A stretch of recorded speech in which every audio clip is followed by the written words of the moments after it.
Hey, everybody. I'm so excited. We have Deepa coming. She'll be here soon. Welcome back to the Free Assange Vigil. We have a lot of interesting things to talk about today. We're going to talk about the bullshit appeal and some other stuff, but we want to wait for Deepa to get here for that. First, let's go over numbers. So we have I always say 300 first. 3,861 days of illegal and arbitrary detention for Julian Assange. 825 days since the WikiLeaks founder was trafficked from the Ecuadorian embassy for a $4.2 billion loan from the IMF to Ecuador. We have 188 days since Vanessa Baratzer, the January 6th ruling denying bail after the no extradition ruling, which again doesn't make any sense whatsoever. We have 1,417 days of inhumane detention for alleged Vault 7 whistleblower Joshua Schultz. At least 978 days of those have been spent under special administrative measures, which is hell on earth, I think. 824 days since the political persecution of Ola Bini. Ola is on Twitter and frequently updates. I think his handle is just at Ola Bini.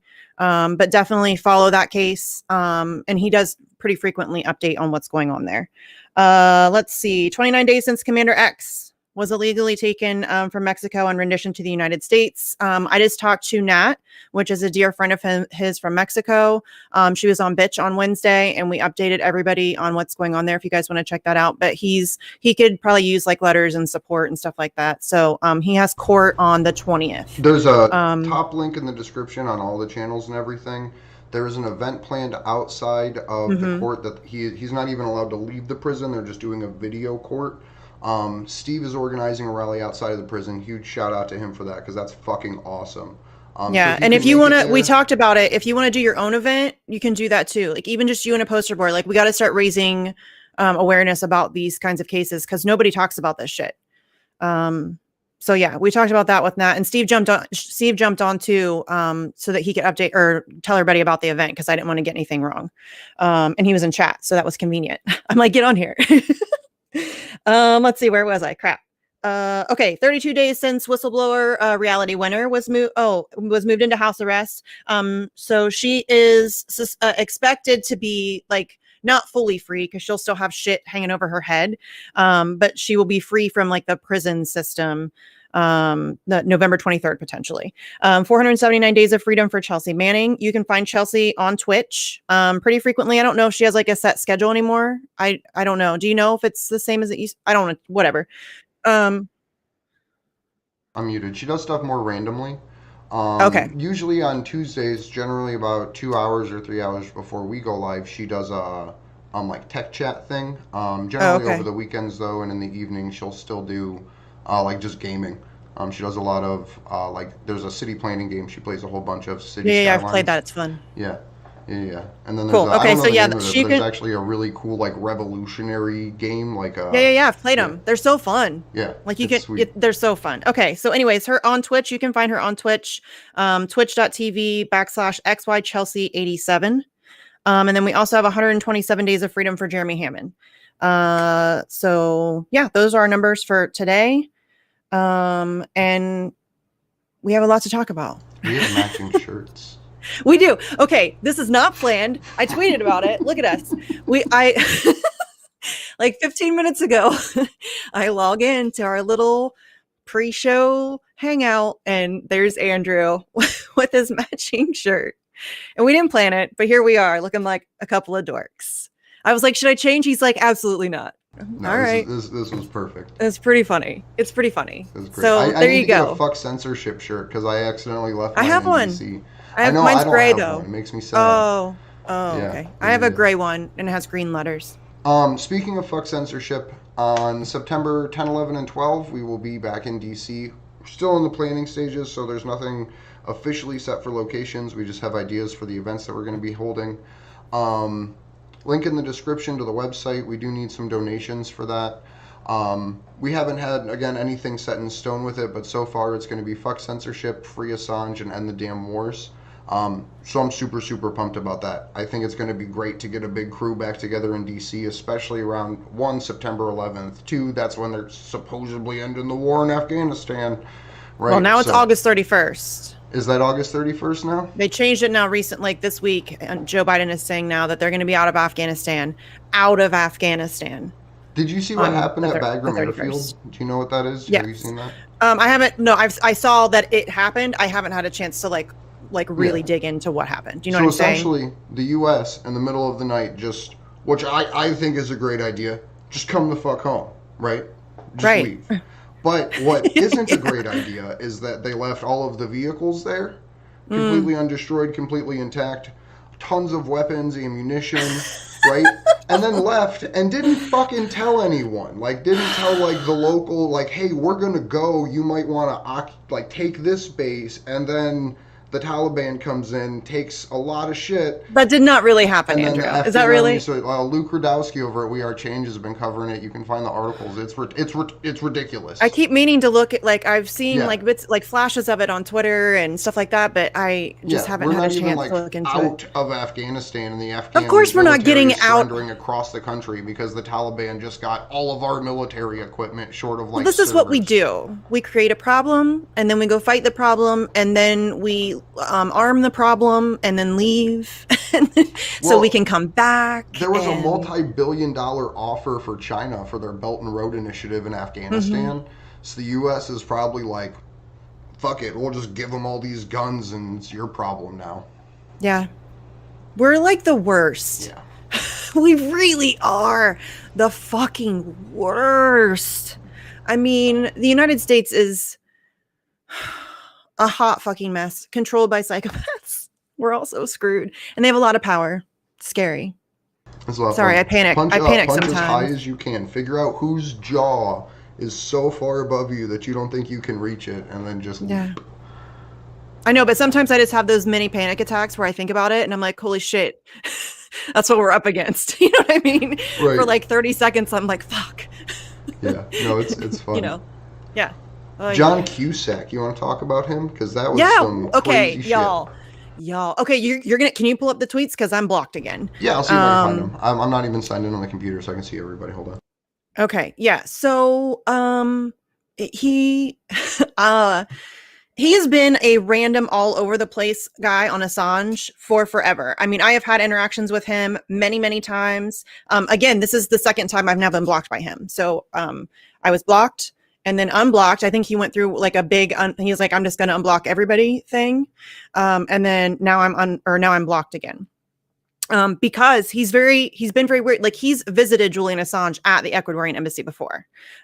He is like somebody you would think would be like able to recognize what this is about and why it's bad, you know, just like the persona he puts on, the kind of leftist or liberal leaning kind of Hollywood guy who's, you know, kind of cool and different. You know, he's a Bernie guy, right? No, he doesn't get it, which shouldn't surprise anybody because Bernie doesn't get it either. But he's all over the place. And so now recently he tweeted out this ridiculous, I think it's like 2 tweets, this ridiculous Julian Assange helped Trump and like he Russiagated him and just this ridiculous garbage bullshit. It doesn't make any sense. And so like a lot of people went after him. He got ratioed to hell. Did you find it, Andrew? Because the ratio was okay.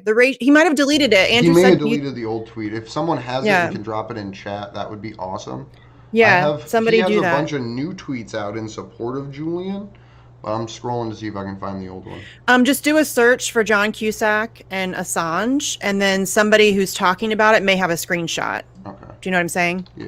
And it'll come up like as people are talking about it. But yeah, so it's like this ridiculous Russiagate nonsense. Oh, no, he didn't even delete it. How ridiculous. No? Yeah. I want to see the ratio too. Because I think it was pretty significant, if I remember right. Sad truth is Julian sided with Trump. In all reality, his position was better for Trump to win and expose the rot, a kind of scorched earth revolutionary politics, but he had nothing to lose and possibly gain his freedom. But that is a weak, immoral bet, and massive suffering ensued. There's another one. I don't know if it's like above that or whatever, but I think there was another one. Yeah. And he doesn't even make any sense. Julian Assange didn't help Donald Trump. Hillary Clinton helped Donald Trump. Right. I'm still Hillary screen Clinton handpicked her own opponent. And then she got her little minions in the media to give him billions of dollars in free coverage. Hillary Clinton is the one who wrote the emails. John Podesta, her team, the Democrats, they were the ones that wrote the contents of the emails. They were the ones who were rigging a primary and being corrupt and all of those things that we knew that they were. Okay. And they were the ones that specifically chose Donald fucking Trump. Yeah. Right. I'll pull it up again because I love this because Pied Piper, baby. That's what I'm saying. She handpicked her own opponent, and I'm like willing to be convinced, either way, that either she just thought that she could beat him, or they just really wanted Trump to win because they knew that they needed somebody like Trump to scare people into what's happening now. And all of the rights that are being taken away from us, they needed that boogeyman to do this. But I could be convinced either way. But Jesus Christ, you handpicked your own opponent. Well, you couldn't have a Democrat go after Julian, right? You couldn't have a Democrat arrest Julian after what happened in 2016. And look at what's happening right now with the DVEs and stuff. That's all a product of Trump. Like, they've managed to scare people into thinking that there's a bunch of like crazy white supremacists running around trying to. And listen, there are those people, but they are overblowing it. Like it's like the same thing they do with Antifa.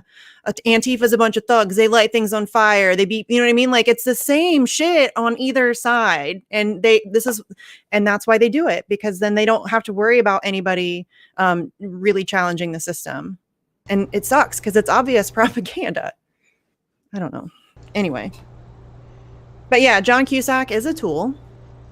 And then today, dude, like, it is completely on the other side.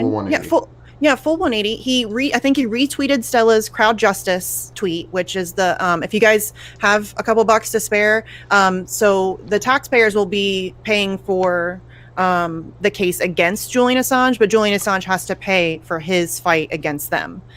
So Stella still has the crowd justice thing going. If anybody wants to donate to that, we should maybe drop that in chat. And he also retweeted. What else did he? He did.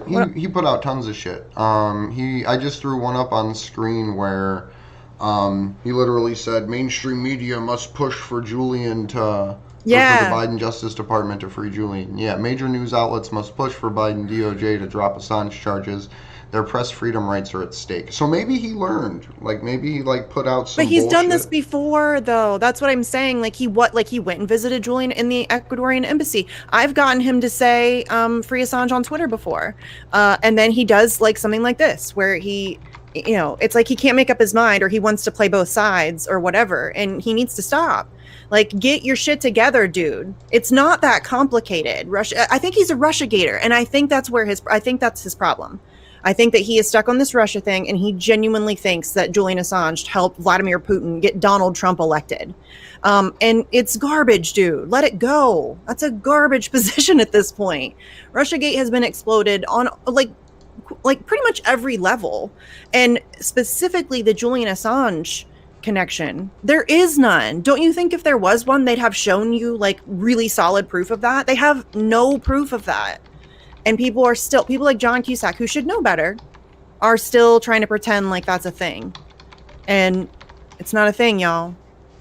I just let it go. I just opened up Ping. I just dropped crowd justice and Stella's tweet about the crowd justice campaign and chat for everybody.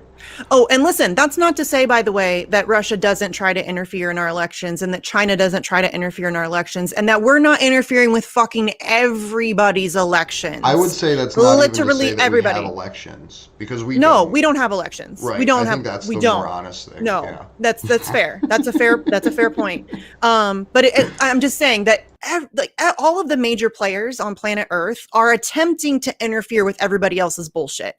That is you know what I mean? That's what they do. This is like a game to them. They're all like these crazy psychopaths running around, like trying to fuck everything up for everybody else. But yeah, they're all doing it, and we're the absolute worst about it. There's no question, you guys. The American exceptionalism it takes to be like just horrified that Russia might try to interfere in one of our elections. Do y'all know what we do to people's election? Like, we overthrow governments and install puppet dictators. That's what we do. You don't get to have any like moral superiority to like Russia buying or making some memes maybe about, you know, a buff Bernie and masturbating with Jesus. You don't get to be mad about that. I mean, clean your own house first. I hate that hypocrisy. It's so dumb, you know, that we have any moral standing to complain about. It's like we have any moral standing to like complain about how Azerbaijan treats their journalists. Just shut up. You know? Right? Because personally, every American citizen should be trying to find a way to impress themselves upon the elections. Like, that's literally the whole point of an election, is to be heard, right? Is to know the truth about people and then make rational decisions. But, like, God forbid a journalist report something. But I want to jump to a quick consortium news piece, because I actually thought this was pretty interesting as I was scrolling. Shout out to them too. They just did, Joe and Elizabeth just did an amazing panel with the journalist from Student that broke the story about Siggy. Yes, so that was a really... on the Brink is what it's called. If you just go type in CN Live into your YouTube browser. It was a really great panel. Shout out to them. They've always been amazing. You guys should support their work for sure. So let me screen share this real quick. This one's short, so I like it. I'll read this one. So they put this out yesterday. Let me scroll up because I didn't realize it was clipped so hard. Our obsessive coverage of Assange. Some readers have asked us why we are obsessed with the case of Julian Assange. One can read every day in American and European newspapers about the mistreatment of journalists in China, Iran, Russia, and other U.S. adversaries. The news is hardly suppressed in the West. But news of Julian Assange, a victim of Western treatment, is suppressed. Consortium News's mission is to report news omitted or suppressed by Western media, not merely repeat what is already widely available. We have no influence over what those other governments do. Governments that see Western criticism as interference in their internal affairs and as hypocrisy in the light of what the West is doing to one of its own journalists. But we have some influence over the behavior of our governments, and it's our responsibility. There's another reason for our heavy focus on this story. The Assange case is one of the most important press freedom cases in modern history. No less than the future of a viable democracy and the First Amendment of the Constitution is at stake. Yes. I want to stand up and applaud right now. Do like a one-woman standing ovation. Because that's what it is, fam. This isn't about Julian. I mean, it is, but it's not. I know that sounds a little weird, but it's so much bigger than that. It's so much, and there's no such thing as obsessive Assange coverage, in my opinion. I'm not asking everybody to cover it every day, but it is like that serious. It should be talked about daily, multiple times a day. It's insane to me that this isn't being covered. Not even independent media, really. Like, okay, recently there's been some more people who have been doing some videos about it and talking about it a little bit more. And listen, I appreciate y'all. I really, really do. But we need to talk about this a lot. I don't understand. Fucking happy to see all of these other channels now start picking up and covering it. Like now that it's become a portion of the TYT drama, like the way that, which I think is cool. Thank you, Jimmy Dore. Thank you, Jimmy Dore. Yeah. Seriously. Thank you, Jimmy Dore. Because it's everywhere. Like I follow like 400 subscriber channels across YouTube, and they're talking about Julian's case, like in depth, in detail, going over like actual court documents. Like Spar and Brawl is a really good one. Big accounts like Luke We Are Change has been talking about it a whole bunch. I would be Russell Brand. Russell Brand did a video, which I had a couple problems with. But you know, we were reaching out to him, so I'll try to do that again. To see if we can. I'll take the credit for that. I'll take that as that was me. You say take wins. I'll take that one because it's. I know. Yeah, I'll take fun. that. Got to make them up, dude. But it's everywhere. And I'm hoping that Corporate Report will be forced to pick up and make a video about it because he hasn't talked about it Ooh. So in I'm gonna 2.5 years. okay. Can I talk about something real quick? Yeah. Because I forgot all about it. Okay, so I'm actually gonna do this. I think what we're gonna do, I have a couple of people who are interested on Twitter. Make like a list of like a dozen people who kind of vary. And like by vary, I mean like sports people, journalists, celebrities, whatever. And like people just who have big platforms, and we're gonna focus on them. And like try to, like not like go crazy and spam them with stuff, but just make a concerted effort to try to get their attention. Because I think a lot of this is just getting people's attention. And I think once people hear what's happening, it's a very easy sell to get them to talk about it. But just nobody knows. There's no coverage. So nobody really has any idea what's really happening. So I think if we can grab the attention of a few people, like we tried to get Russell Brand, if we can do that and get, other people, if we could get Joe Rogan, who has talked about Julian Assange before, but if we could get Joe Rogan to have, maybe Jen on, or his dad, or Stella, or somebody, and just talk about the case in like a real way, I think that would be huge. I think that we need, that's our biggest thing, is the blackout. Well, it's mostly broken, and now it's just a matter of having everything, I hope, right, that these people that are picking up coverage continue it. Because then that creates pressure for the other ones to at least fucking mention it, or mention their perspective and we need to get, on it. you guys need to help me get Megyn Kelly. I think that would be an amazing person to have. She did great with Tara Reid, I thought.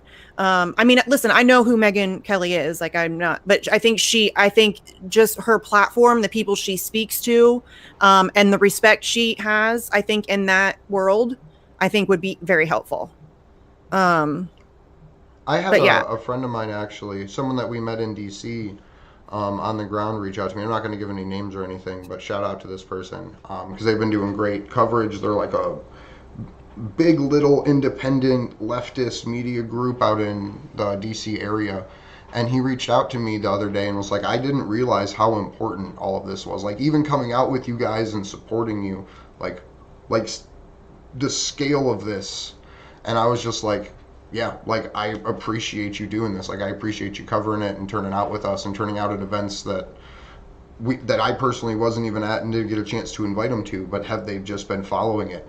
So yeah, shout out to every little person out there that has finally decided to pick this up, and thank you to the bigger people, even if you're late to the party. Like Tim Pool put out a tweet about Julian. Like, I don't know if he's done a super in-depth video. I don't know anything else about it, but he's like bordering on actually.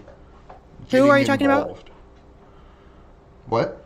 Who are you talking about? Tim Pool. Oh yeah, he did mention it the other day.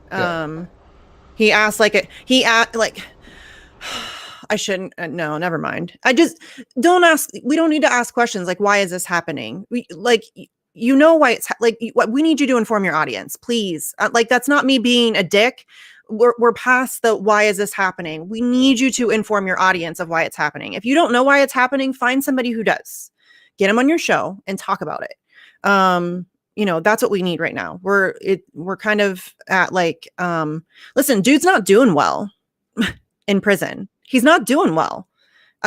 Imagine how you would be doing after over 2 years in a maximum security prison, essentially in solitary confinement for the most part, during COVID and away from your family. And you know what I'm saying? 64 COVID positive patients into his wing, and then turn the heat to that side of the prison off.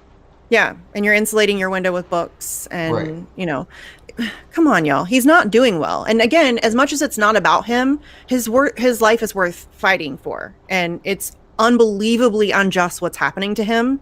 And just, if you have any humanity inside you, that should trouble you a great deal. Yeah. It freaks me out that this is being allowed to happen. No matter who it's used against. That's why it shouldn't be used against anybody. Right. But especially not a guy who exposed war crimes and just pissed off some powerful people. That's not good. We shouldn't be doing that. Anyway, I'll get off my soapbox now. Sorry, no, guys. You're good. I like your soapboxes. They're fun. So part of so the U.S. put out their appeals thing. I'm gonna give Deepa a call in a little bit. She's probably busy. She's like a bajillion little beautiful Dude, bundles of joy. yeah. Yeah. Well, she's just a little bundle of work. Yeah. You know, like she's just nonstop. But so part of the appeal has been approved, right? The UK court said the United States is allowed to appeal, but they're not allowed to do it specifically on terms of the health. They can do procedural appeals, which is saying this, and this were bullshit in the case, in the way that it played out in the time in September, and maybe the time in the end of January, beginning of February, but those were under a different period of indictment, so I don't know if that actually counts. And then they're allowed to appeal the ruling of the U.S. prison system. And I don't know exactly what they're trying to do on the procedural side, but because I haven't dove in and like read their actual this is what it says. Well, we don't even know what's going on with the cross appeal either, right? Because Assange's defense was also considering a cross appeal, which would then challenge all of the other bullshit that she agreed with the United States on, like all the saying important is terrible, but all of the extremely consequential stuff in a broader sense. Mm-hmm. The health stuff was mostly about him, but everything else that she ruled in favor with the U.S. was the stuff that will affect press freedom and free speech and all of that stuff. So they are trying to cross appeal all of that, and yes, because that's so what the U.S. serious. did, because our prison systems are fucking trash. Joshua Schultz has to shit in a bag to be able to talk to his mom through a fucking 3-inch pane of glass, right? The United States said, we'll bring him here and we'll try him. And if he's found guilty in the espionage court, which is a 99.99% chance conviction, once he's convicted, we'll send him to Australia to serve out the remaining terms of his sentences. How is that even possible? How is that even something that can be legitimately fucking entertaining? Okay, fuck your assurances. Right. These are all just assurances from the United States government that, oh no, we won't torture him, promise. Pinky swear, we'll be nice. We won't do anything bad. They're saying that, oh, well, he won't be held in ADX Florence. Well, that's hardly the only maximum security prison in this country. There are lots of them, and they're all terrible. I don't think I need to tell y'all that our prison system is horrific. And this is Julian Assange we're talking about. You really think he's going to get a fair shake in a U.S. prison? Come on, y'all. And that these motherfuckers will even hold up whatever they say, oh, we won't put him under SAMS. No, right? Of course they will. So that's a They'll find a loophole. Decision made by a political appointee of the president of the fucking United States. It's the attorney general, the assistant attorney general, and the head of the intelligence fucking communities that get to decide if Julian gets put in prison or gets put under special administrative measures. If he's even brought here as a pre-trial detainee, gets put under special administrative measures. So they may be like, oh, we're not going to do it. And then he comes here and they're like, oh, well, we changed our mind because this is a political position. And there's no legal ramifications. Does anybody believe the United States? Does anybody at this point? Does anybody believe them on anything that they say? And for them to say, okay, don't worry, we'll be nice to Julian Assange. No, I don't believe them. That's what I'm saying. Fuck your assurances. That's all that they're giving right now. And he shouldn't even be in prison in the first fucking place. Do you know what I'm saying? We shouldn't even be having a conversation about which terrible prison will he be going to. He shouldn't be there in the first place. You have no case. Everybody knows it. Everybody that knows anything about this knows it. You have no case. Every little tiny bit of a manufactured case that you had just imploded. And this is bullshit. I mean, I think we all know this. So this is what pisses me off is we're having this conversation about how terrible will he be treated in which horrific prison. And that's not even a conversation we need to be entertaining. He should be at home, period. So, I'm going to give a shout out and drop a whole bunch of links in the chat for everybody. Please go to Consortium. I'll just put one, consortiumnews.com. Go support them. They are beyond an ally of Julian's. They are a organization that's breathlessly defended them. Elizabeth Lee Voss, friend of this show. She's the reason why I do this show, Dawson, actually. One of the original Vigil founders of the Unity for J Vigils.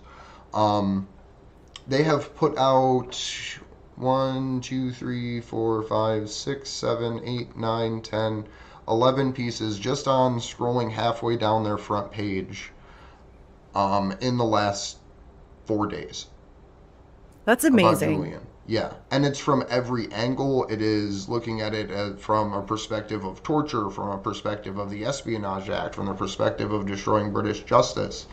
Doctors have organized again, 250 of them, to tell President Biden to drop the charges.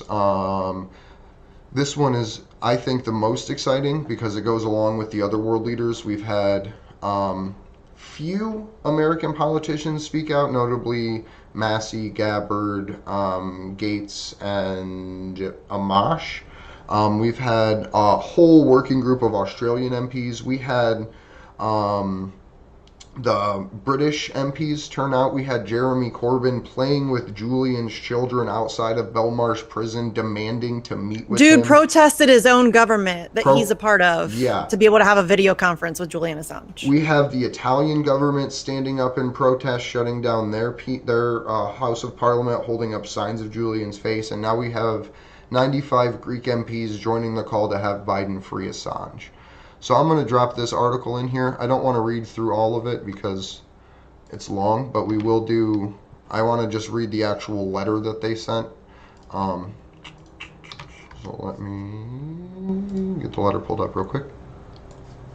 Because this is exciting. Yeah, but you guys go check out Consortium News. We've had President AMLO in Mexico, for what he's worth at this point, call out for Julian's freedom. We've had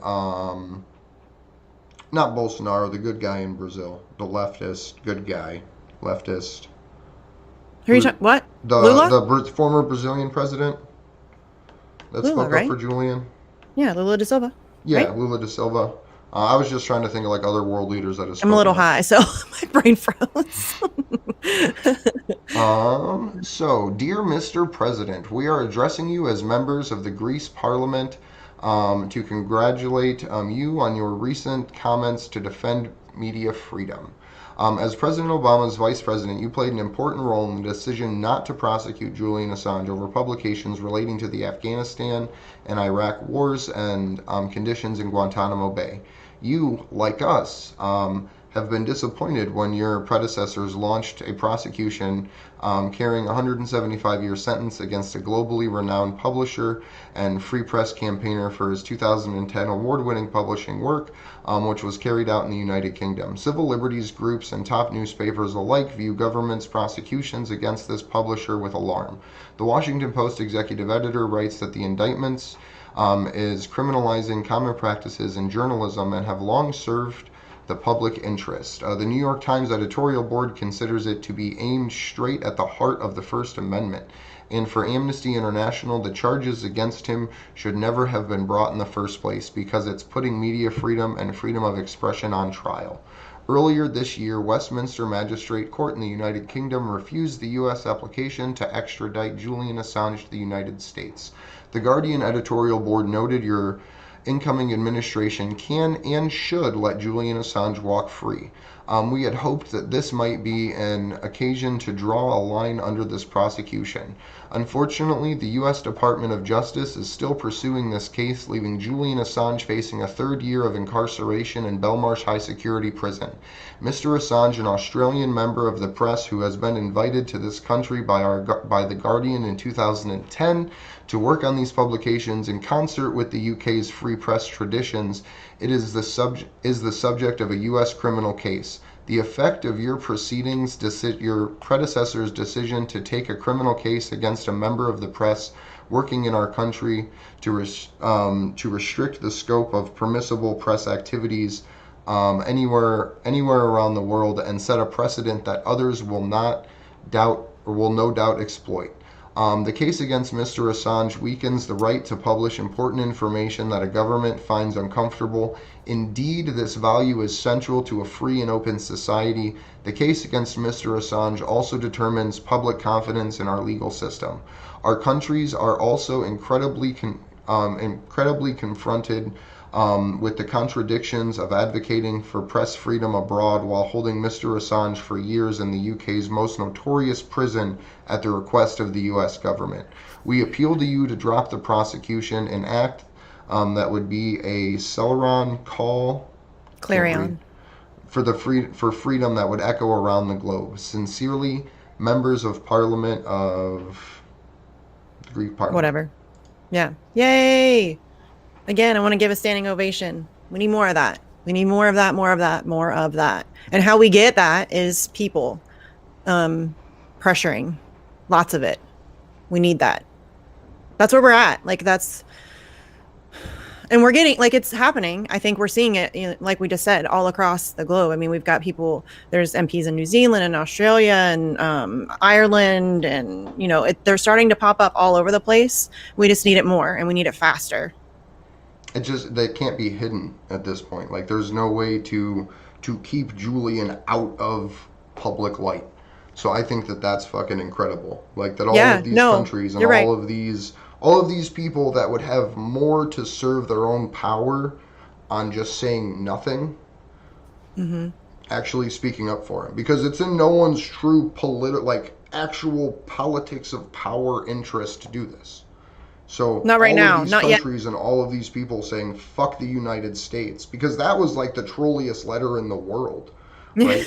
Like that they're like, hey, Mr. President, you just said like you support press freedom. Like, what the fuck are you doing then? Oh my God, can you believe that they like do that? Like, that's amazing that the propaganda in this country is so strong that they can get away with, like, people buy that, like they eat it up. People that voted for Joe Biden eat that shit up. They think, yeah, oh yeah, he's so much better than Trump on, you know, on press freedoms and all this stuff, because they don't know actually what's going on.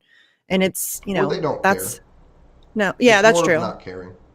Honestly. Yeah, well, there's a lot of an American exceptionalism thing too. Well, of course we have to be the, you know, world's policeman, right? But obviously, but when you say that about like the other party, that's like white supremacy. But when it's but when it's white people with a rainbow flag, it's no longer white supremacy. It's just when it's an American flag.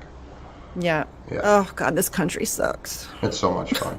We were talking about that before. Like, it would be boring if we lived in like a normal society, or like one that made sense. No, and I disagree with you, dude. He's like, it's fun. At least it's not boring. And I'm like, dude, it could still be fun, but like less bomby, you know? Like like less bombs and less war, and like it could still be fun. Would be nice. Less torture would be great. Like some more civil liberties would be fun. You know, being able to like go to a doctor and like eat would be cool. Like, you know, if everybody could do that, yeah, if everybody could do that, and we all were just, you know, trying our best to just get along and work amongst ourselves, and you know, that would be a lot of fun too, Andrew, and not boring. I think that would be great. That would be a pretty good time.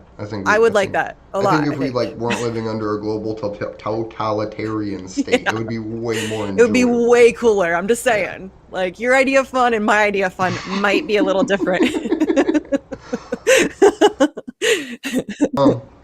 So after that letter, can we take the 7.5 minutes to play the video from 8 years ago?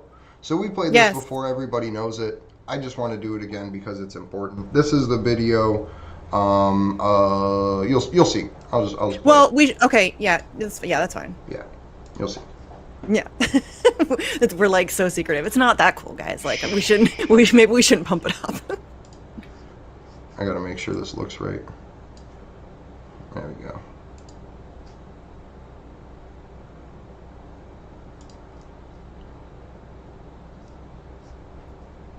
At that, right.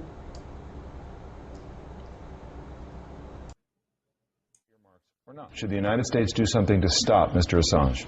We're looking at that right now. The Justice Department is taking a look at that. I would argue that it's closer to being a high-tech terrorist than the Pentagon paper. I frankly, the head of WikiLeaks is not a particularly credible source in my mind. He is a, you know, in my mind, he's a criminal, and he ought to be hunted down and grabbed and put on trial for what he has done here. Information warfare is warfare, and Julian Assange is engaged in warfare. Information terrorism, which leads to people getting killed, is terrorism. And Julian Assange is engaged in terrorism. He should be treated as an enemy combatant. WikiLeaks should be closed down permanently and decisively.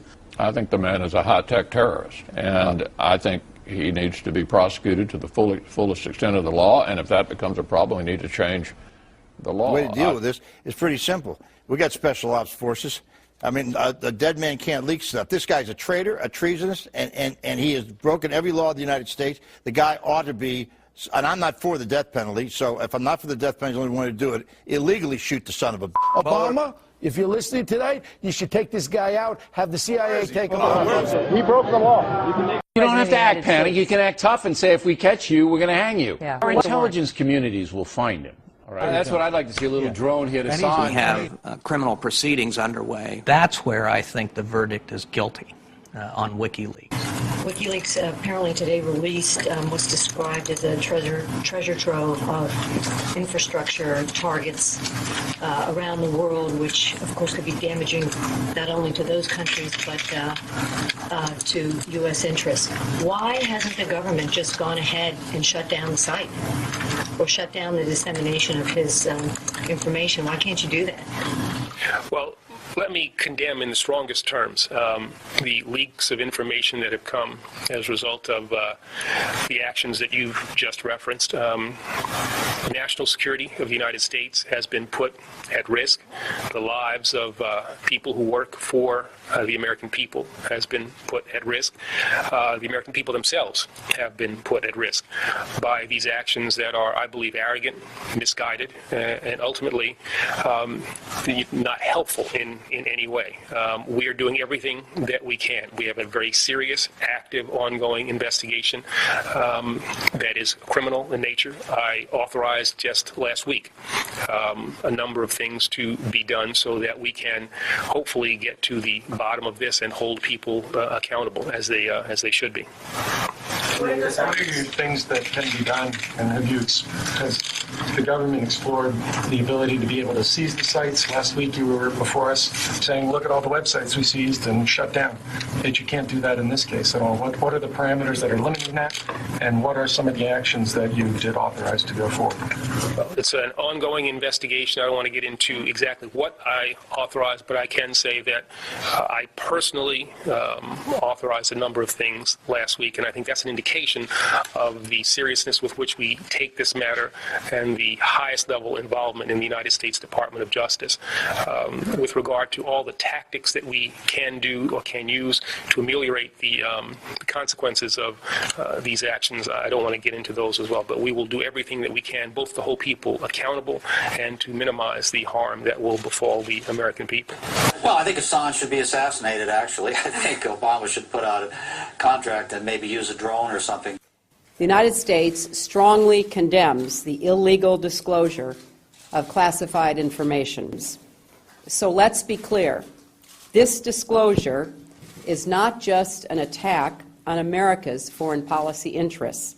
It is an attack on the international community, the alliances and partnerships, the conversations and negotiations that safeguard global security and advance economic prosperity. This potential database for all of our enemies that now hangs on the internet and provides an opportunity for them to mine, looking for weaknesses in force protection, tactics, techniques, and procedures, who we do business with, how we cultivate sources. All this stuff is potentially out there for people who wish to do us harm to take advantage of. Well, this is the Department of Defense. I mean, we're not one who makes judgments about legal remedies and the appropriate recourse and all that kind of stuff. But as I mentioned before, we're not alone in this endeavor. The FBI, the DOJ are also investigating this, are also involved in this matter, and they will obviously have to make judgments about how to proceed. Congress can act in an expeditious and bipartisan manner to encourage and authorize the use by the executive branch of all necessary means to respond and defeat WikiLeaks. How is it that the WikiLeaks guy remains free? You know, back in the old days when men were men and countries were countries, this guy would die of lead poisoning from a bullet in the brain, and nobody would know who put it there. Julian Assange is a cyber terrorist in wartime. He's guilty of sabotage, espionage, crimes against humanity. He should be killed. This man is an enemy of the state. WikiLeaks is a, perhaps some sort of a virtual weapon of mass destruction. Right. That Mr. Assange has given aid and comfort to the enemy. He's empowered the enemy. He's put Americans at risk. He's put the allies of Americans at risk. This geopolitical, military, economic chess game that goes on constantly on the entire planet. He's taken away some of our advantage and he's given it to our enemies. And I wish and I hope that there's a way that we can find a way to prosecute a man like that we can protect ourselves. And if we fail to do that, or even if we're successful in that and it exposes some other vulnerabilities, I suggest, Mr. Speaker, that this Congress take a look at some new legislation, a new structure of law that's really not brought about because of the actions of Mr. Assange, but brought about because the actions of our enemies are terrorist enemies. The foundation stone of this WikiLeaks issue is an illegal act. The Australian Federal Police is going to provide the government with some advice about potential criminal conduct of the individual involved. What I would say about the publication of the WikiLeaks information is it's grossly irresponsible. I think that WikiLeaks and its founder, Julian Assange, should be facing criminal charges, and his website, which he uses to aid and abet our terrorist enemies, should also be shut down to defend our national security. It's time that the Obama administration treats WikiLeaks for what it is, a terrorist organization whose continued operations threatens our security. Shut it down. Shut it down. It is time to shut down this terrorist organization, this terrorist website, WikiLeaks. Shut it down, Attorney General Holder.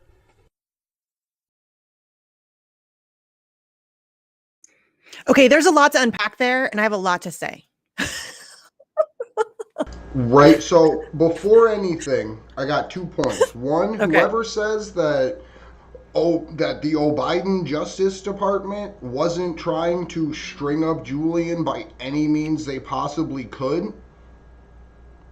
Dude, Right. Holder was straight up like, we'll do whatever. Right. Like, I have personally authorized many things myself. And the second one is look at the propaganda used there. Look at it. Look at what they're saying. Drone strike the son of a bitch. Illegally kill the son of a bitch. He's a terrorist. Terrorism. High-tech terrorists. High-tech terrorists. And yeah. look at what they're doing right now for protesters. Look at what they are doing for the people of this country that want any type of difference. They are putting FBI agents into our organizing spaces, CIA, private intelligence. They are calling for drone striking United States citizens on fucking television, right? We are months away, if not maybe 2 to 3 years, before what happened to Julian happens to any person of conscience in this country. And you can see it by the way the propaganda is being blasted. That was terrifying. Do you guys see? Do you see? It's crazy to watch them all compiled like that because y'all, what did he do? He released true information about those motherfuckers' war crimes. To watch that seriously, because that's he like released none of those people have been held accountable. Not a single one of those motherfuckers has been scrutinized. He exposed every single one of those fuckwads, and that's why they hate him, and they are lying about him and propagandizing you so that you will be okay with what's happening to him right now. And that's what they are doing. And it's so apparent and so obvious, like seeing it compiled like that makes my blood boil because that's the only coverage we ever get. It bothers me it makes me super uncomfortable watching it. That's why and that's the only coverage we get in mainstream media. The only time we ever get mainstream media coverage about Julian Assange, and that was when they used to cover it at least a little bit. They don't cover it at all now. Hold on, I'm going to pull that back up because that video is from 2012. So I just want to show everybody that timestamp. No, it's fucking crazy. Like that's it. That's all we get, and now we get nothing. And we can't even get a whisper in mainstream media other than Fox News. Right here. Can everybody see that? I might need to quit being big. I don't see it, but I don't know if they do. You can't see it. It's just up on the screen. October 16th, 2012. That video was from October 16th, 2012. What else has been said in the media? Like, how many more smears, how many more people in political positions, whether it's elected or appointed, have said trash like that? How many more fucking civilians have been bombed? How many people have been held accountable for the fucking war crimes, for the torture programs, for the CIA intelligence tools, right? For Hillary Clinton's fucking emails where it's literally like all fucking exposed how she was selling US classified information, right? For the fucking election rigging of 2016, like, the only person held accountable for anything are the sources and the journalists that try to expose them.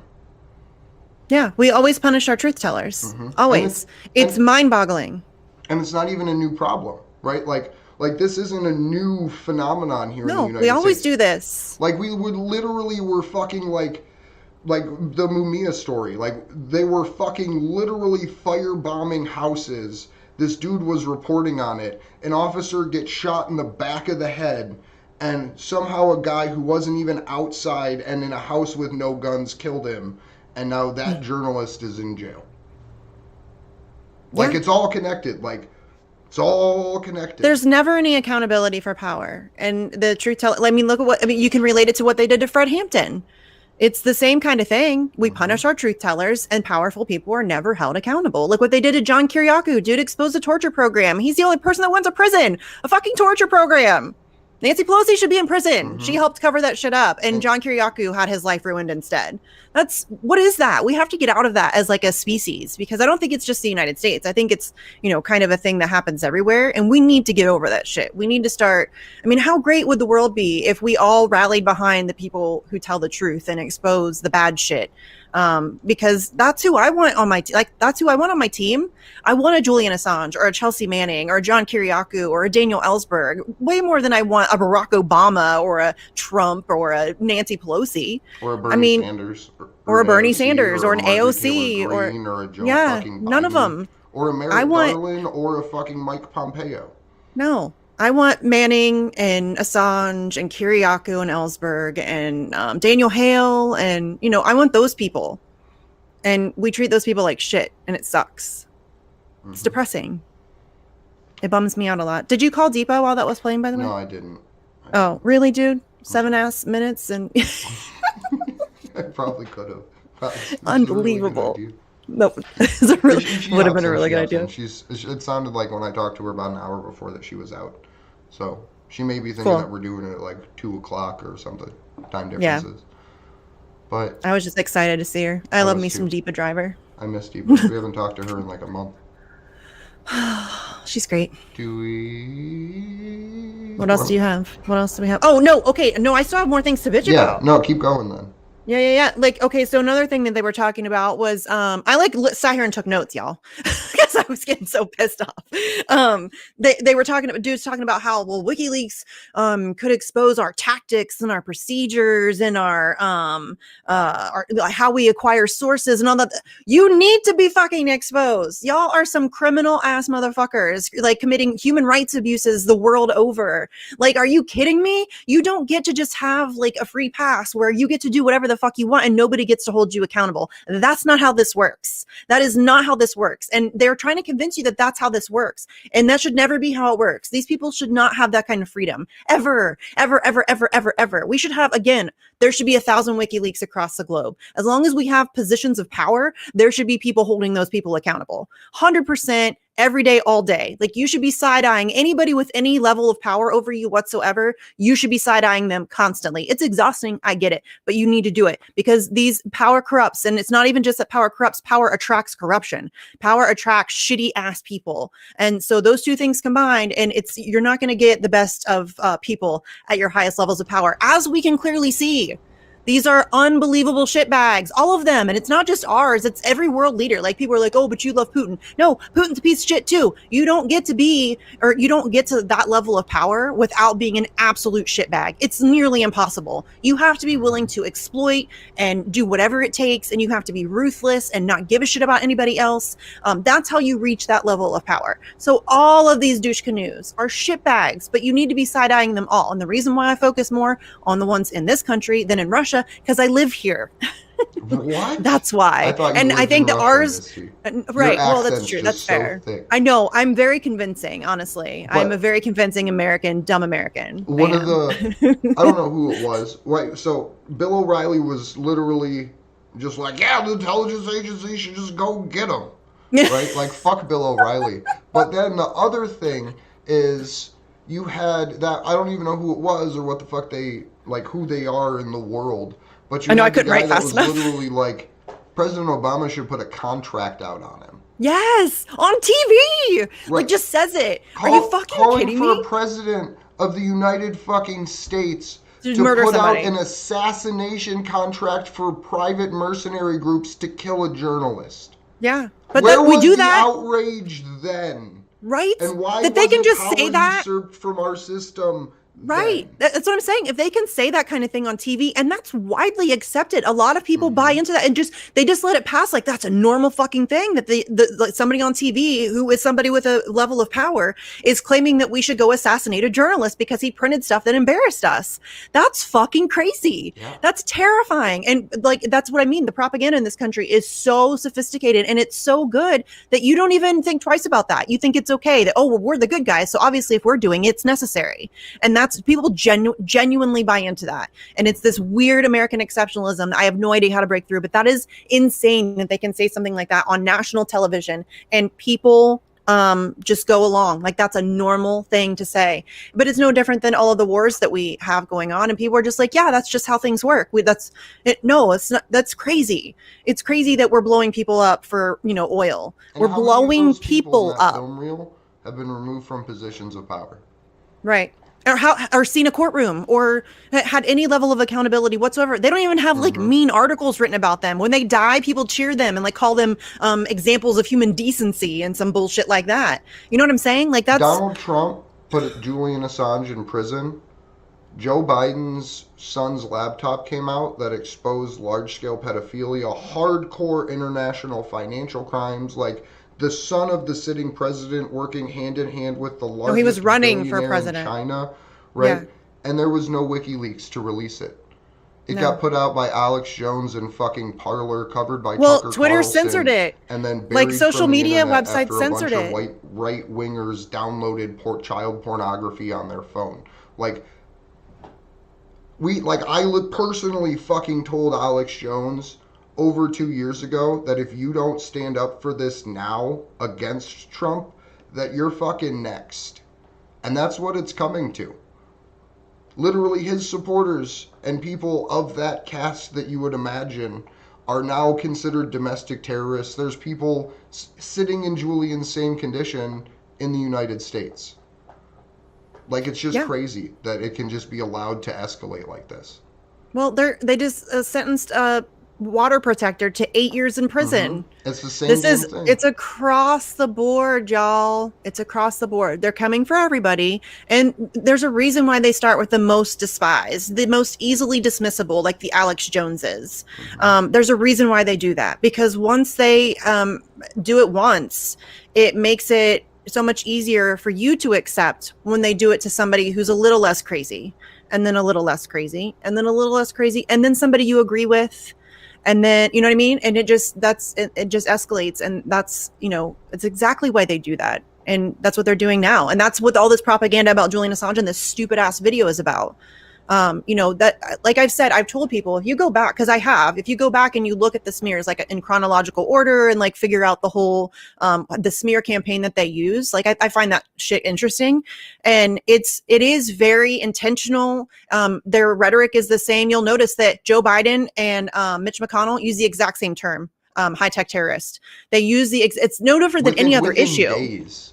Yes. And it's no different than any other issue. If you notice, like, I think a lot of people are, especially in our audience, are like, they know, they can recognize it. They all use the same kind of rhetoric. It's like talking points go out. I mean, WikiLeaks has shown us that they send out, this is the messaging that we're taking on this position or this issue. And that's how, and so they use the exact same rhetoric and you can easily see that what the intention was and that they're all on the same side. They really are. The storytelling varies slightly here and there to create drama. It's like professional wrestling. There's got to be the heel and there's got to be. There was a head of professional wrestling as president of the United States. And the idea was floated, like Donald Trump's literally like a professional wrestler. Like, Oh, he's not like the head though. well, he was like the billionaire in the professional Yeah, I wrestling. don't think he did a ton of it, but yeah, he did. No. He was on WWE a few times. I Right. think he's in the But- WWE Hall of Fame actually. But literally, if you remember, like just on some like lighthearted shit for a second, they were literally talking about running the fucking Rock, a wrestler, against Donald Trump, a billionaire wrestler. Like, Your system has failed if that's what the discourse is. And listen, Like- this is no disrespect to Dwayne Johnson. He seems like a lovely guy. I don't know what his politics are at all. I have no idea. I have not a clue in the world. But the fact that we're even having that conversation is really just depressing to me because it shows that it's a joke. You know, it's a joke. It's not like we don't have a legitimate system. The fact that people will ask those kinds of questions all the time. Would you vote for Oprah for president? And people will be like, yes, absolutely. Like just unquestioningly. Well, I don't know a lot about her politics, but I can imagine I don't like them. She's a very rich woman. So I can imagine that we have a lot of disagreements on a lot of things. And I'm sure she sees herself as one of those bougie Democrats who like thinks Barack Obama is a good guy. But she's not. No, I'm not voting for Oprah. But people will just, because she's Oprah, they don't even want to ask like what her like policy positions are. Where does she stand on these things? They just automatically cult of personality. Oh, she seems nice, I'll vote for her. And that's what our politics is. It's a popularity contest at this point. It's just, you know, they all have the same bullshit and they all lie. Everybody knows it. There's no, like the platform means jack. But it's kind of like a soap opera. it's Jesse Jet's fantasy rhetoric. Yeah. Yeah. It is. It's just really depressing. It sucks. I don't think I have anything else to rant about. I think we touched on everything. Can I play this audio piece from the Classified UK? Yeah. Well, not audio piece, the article, but let it read it for us. I love that it reads it for I wanna us. give that a It's shot. like, So I'll hopefully drop it's not the like a link to robot. because this is it's a little bit older article, so the times it refers to aren't inherently accurate anymore. But this was on February 2nd, 2020. So I'll throw it in chat before I do anything else. I'm not going to have it read the whole thing. It's like an 11-minute long article. I just thought it was really interesting, showing the history of how this prosecution continues to happen. So let me throw up my screen share. UK minister who approved Trump's request to extradite Assange spoke at secretive US conferences with people calling for him to be neutralized. The British minister who approved the controversial US request for the UK to extradite publisher Julian Assange attended 6 secretive meetings organized by a US institute which has published calls for Assange to be assassinated or taken down, it can be revealed. Sajid Javid, who was Britain's Home Secretary from April 2018 to July 2019, attended Starlight Chats and after-dinner cocktails in a series of off-the-record conferences involving high-level U.S. military and intelligence figures at a 5-star island resort off the coast of Georgia, USA. Many of those attending have been exposed in WikiLeaks publications and have demanded the organization be shut down. Javid signed the Trump administration's extradition request for Assange in June 2019. He was Britain's Chancellor until his resignation 9 days ago. One of the criteria under which a British Home Secretary can block extradition to the US is if the person could face the death penalty. The month before being appointed Home Secretary in April 2018, Javid visited Georgia for the World Forum of the American Enterprise Institute, AEI, an influential neoconservative U.S. organization with close ties to the U.S. intelligence community. The AEI has run a campaign against WikiLeaks and Assange since 2010. It can now be revealed that Javid spoke at the 2018 meeting, as did Jonah Goldberg, a fellow at the AEI, who has called for Assange to be garroted. In a column published on the AEI website, Goldberg wrote, WikiLeaks is easily among the most significant and well-publicized breaches of American national security since the Rosenbergs gave the Soviets the bomb. So again, I ask, why wasn't Assange garroted in his hotel room years ago? It's a serious question. Bill Kristol, a close associate of the AEI, who also spoke in Georgia with Javid, has written a column titled Whack WikiLeaks in which he asked, why can't we use our various assets to harass, snatch or neutralize Julian Assange and his collaborators, wherever they are? Why can't we disrupt and destroy WikiLeaks in both cyberspace and physical space, to the extent possible? Crystal's article was promoted on social media by another AEI fellow who spoke in Georgia with Javid. Both Goldbeck and Crystal spoke at all four of the AEI's World Fora that Javid attended from 2014 to 2018. On the panel with Javid in 2018 was Elliot Abrams, a key neoconservative architect of the Iraq War of 2003, best known for his conviction during the Iran-Contra scandal in the Reagan administration. Abrams has lamented WikiLeaks document releases. Also on Javid's panel was Fred Kagan, a senior AEI staffer who served as an advisor to the U.S. military in Afghanistan. Bill Crystal tweeted, "Here at AEI World Forum, if everything weren't strictly off the record, there would be some interesting things to report." Javid's signing of the U.S. extradition request was a controversial decision opposed at the time by the Shadow Home Secretary, Diane Abbott.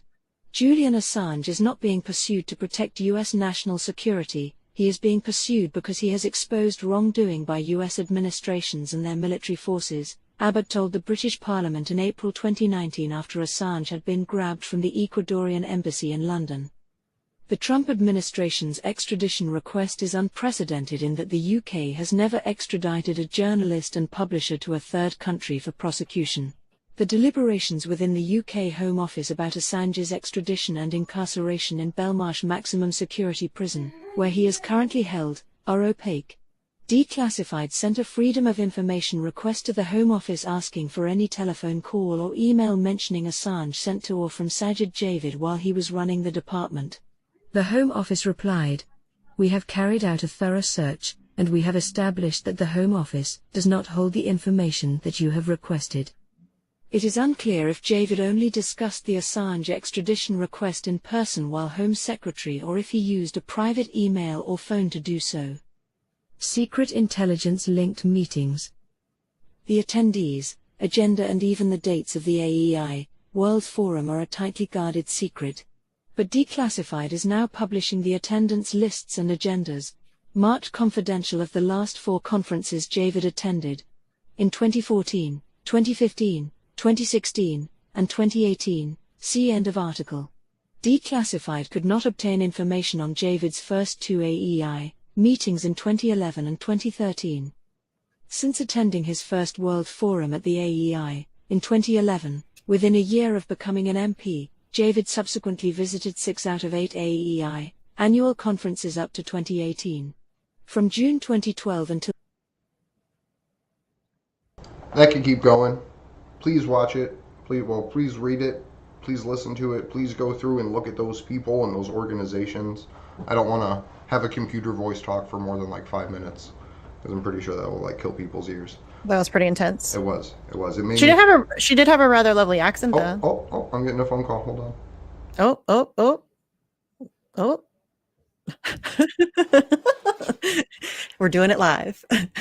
At least he didn't walk off this time. Deepa!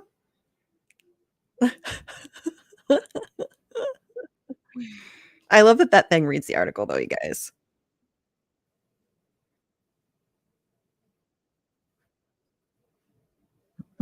Are you?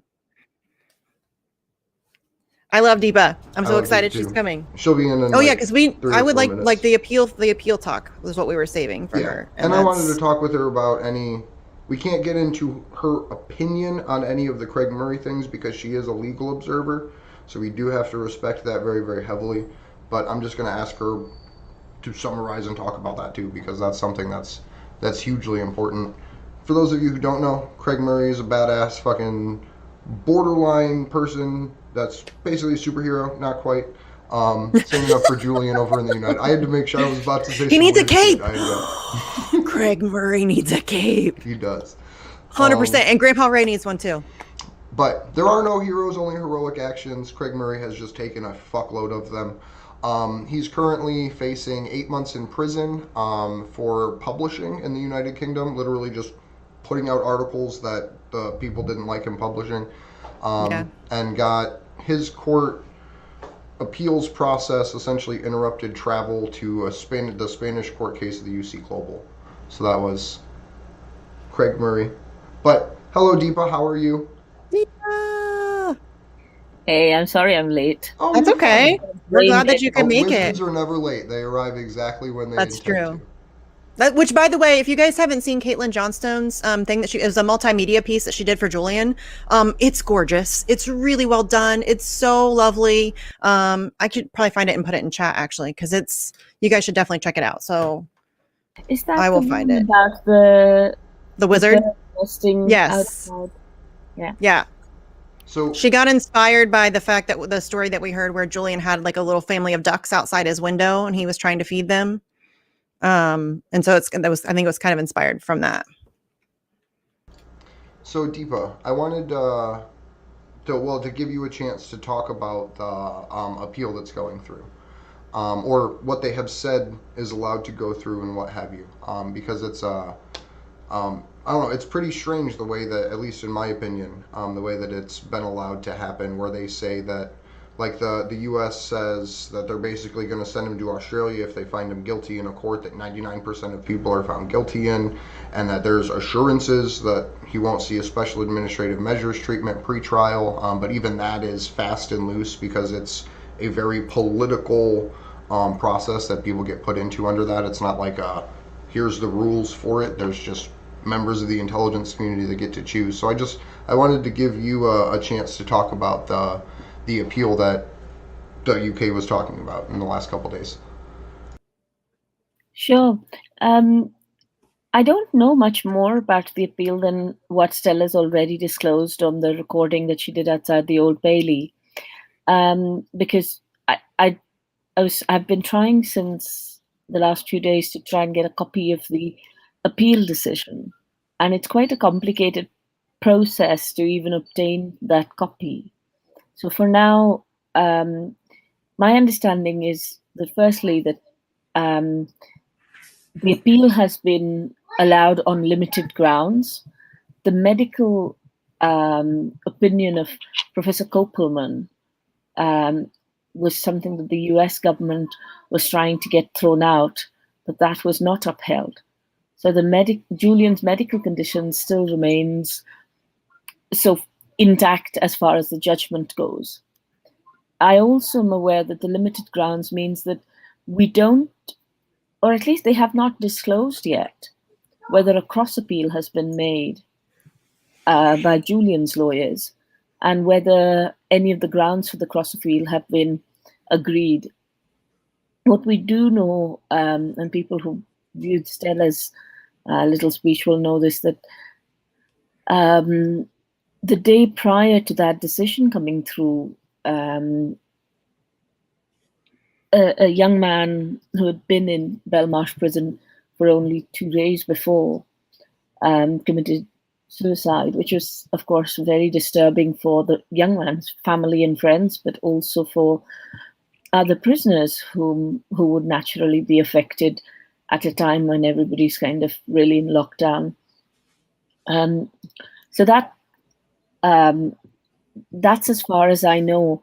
I understand that since then, I saw a report from WikiLeaks which said that they have given assurances, the United States has given assurances that firstly, that Julian will not be placed in a supermax, and secondly, that he will, that they are willing to consider allowing him to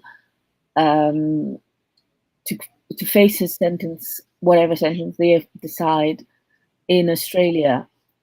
Now, to me, this seems very strange because in that same sentence where they talk about the fact that he won't be in a supermax and won't be under special administrative measures, they have also said that I believe it is the CIA director who decides whether there have been subsequent felonies that have since not been revealed that they will potentially impose SAMs for. So I don't know whether the commitment about SAMs is worth the paper it's written on. But one of the things that those of us who went to the Old Bailey know is that, for example, when discussing the US prison conditions,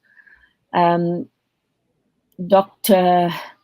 I'm just trying to remember her name, not Kronberg, the doctor from the FBI who is liaised with the Bureau of Prisons, had given her understanding was that people who have mental health conditions or require mental health treatment are being dealt with appropriately in the US prison system. And when that question was probed a little bit deeper, it transpired that what she was saying essentially was not based on any inspection of these prisons or any interactions with prisoners, but purely on the basis of what the procedures manuals say. And this has been the US's case throughout, even in Kronberg's declaration. A number of the things that he says in relation to Julian's potential treatment all appear to be based on, or at least the ones that I heard in court, appear to be based entirely on this is what process is supposed to be like. Now, anybody who lives in the real world knows that even in the most well-run countries, the reality is very different from what the process says it will be, especially under the pandemic, especially other things. The other thing to say was to go back to something we were saying. So I haven't seen you guys and haven't seen your audience since Julian's 50th birthday. And in London, we had a couple of celebrations. One was at Parliament Square, and a number of supporters gathered there at an event organized by the Don't Extradite Assange campaign. That is the official campaign in London run by John Rees and others. And I know that a number of supporters, including Vivienne Westwood, John Pilger, Craig Murray and Fidel Narvaez and others were there. Vivienne Westwood, I think, applied cake to her face at one stage. I didn't see that. Anyway, later that day, I went with Craig and others to Belmarsh, where both Craig and I spoke outside the prison alongside a few others. That was actually for me one of the most moving celebrations we've had, because not only was there a really nice bunch of people at both places, decent, good people. Outside the prison, I think some of the discussions that took place around what Julian had revealed and why he was in Belmarsh were really important. And sorry to go on that little digression, but the reason I'm talking about that is because I think the terms of the discussion right now, particularly in the mainstream media, are around where shall we send him to prison?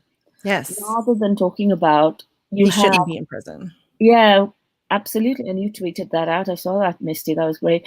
But, for example, we have war criminals like Rumsfeld and others being Tony Blair. He caused an illegal war in Iraq. And these guys are standing out there having their parties, having their cocktails.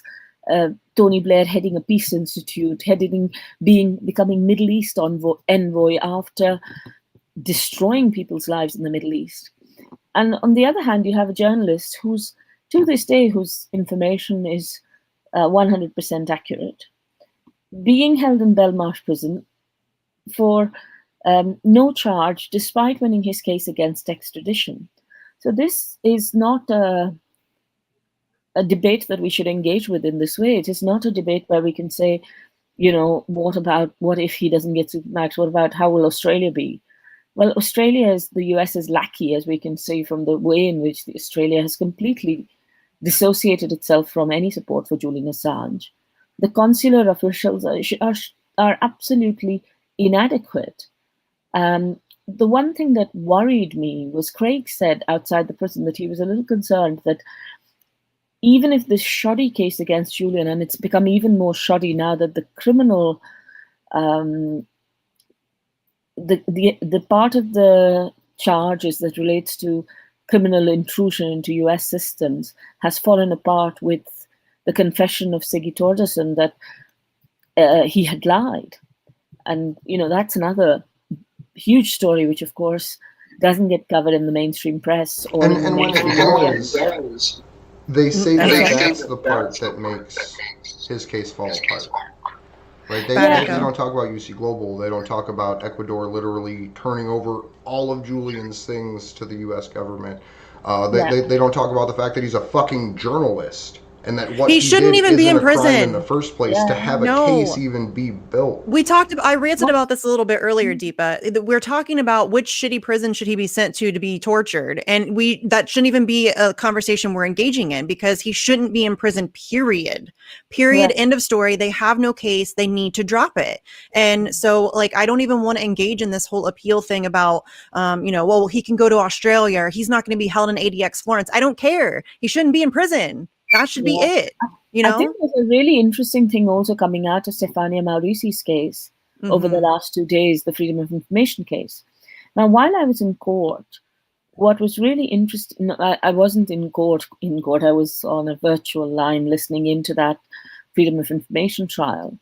And for those who don't know, in that case, there is information now that the US government put pressure on Google to release emails of Joseph Farrell, Kristen Hrafnsson, and Sarah Harrison. Now, these emails contained numerous messages, including with sources, for example, on the Gmail system. But they didn't inform these journalists then and there so they could protect their sources. They talk about, Julian put people at risk. These are the people who are putting sources at risk. And what's shameful is the Metropolitan Police, who do not have the right to interfere with journalism in this way, engage in this process and thought themselves to be beyond the law and are unwilling to disclose their exchanges with the DOJ.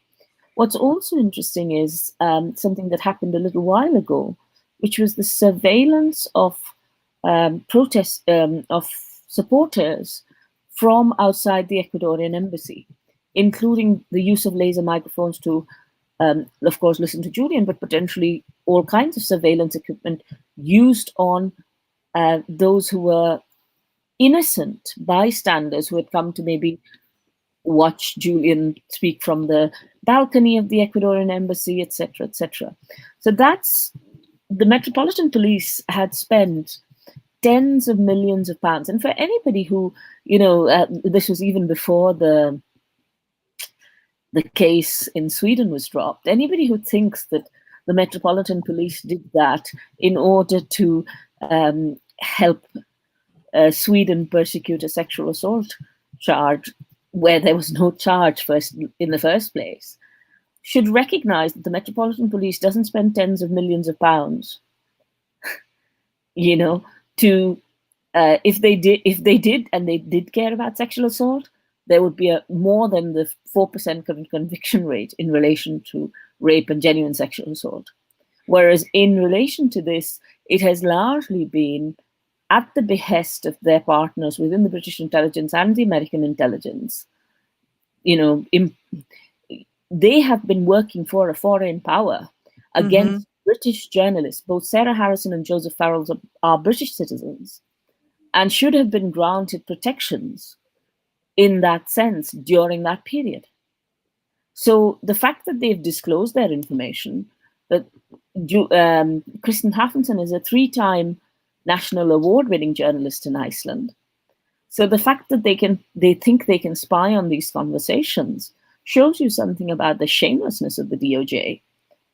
And the fact that they used a convicted pedophile and known fraudster and to bolster their case against Julian. And this comes back to the Stratfor emails where they said, we're going to destroy him. We're going to move him from country to country, prison to prison, make him a bride in prison, force him to eat cat food.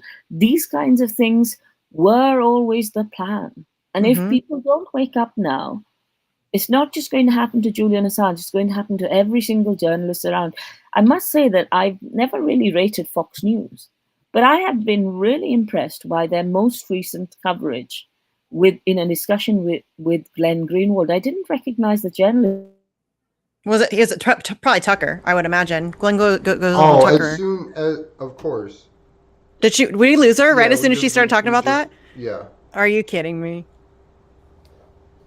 That's amazing. But she's right though. Listen, I don't know. I hate that I have to preface this with I hate Tucker Carlson, but I do hate Tucker Carlson. He's kind of a shitbag. But he's good on some stuff, and that's okay. It's okay to say that he does some stuff that's good. It really is. And he like the Assange coverage that he's managed to do really over the last couple of years. But I mean, Deepa's right. It's recently it's been really good. That's crazy that they just cut Deepa like that. I know that it was literally going perfect, and then as soon as she was talking about like journalism, like as soon as Glenn Greenwald's name was said, it thanks Glenn. Thanks Greenwald, appreciate it, man. That's a powerful name though. It is a powerful name. Drop it on a stream and get the fucking person thrown, like that's right? Impressive. Well, it was also right before she said Tucker's name too. Maybe that was it. The NSA is spying on Tucker Carlson, so you never know. There you are. Welcome back, Deepa. Hello. Sorry, just no. I overheard you saying I spoke about Tucker Carlson, and then I think that's who. I think that's who Glenn was on. You said the name Glenn Greenwald, and no, it wasn't. It was somebody else. It was someone else. It was a different journalist. And I was just saying that it is amazing that the journalist actually didn't seem American. He seemed British. Oh, I'm gonna have to look that up. Yeah, I've tweeted it out saying it's one of the best interviews about segments about Julian that I have seen in the recent, in the last few months.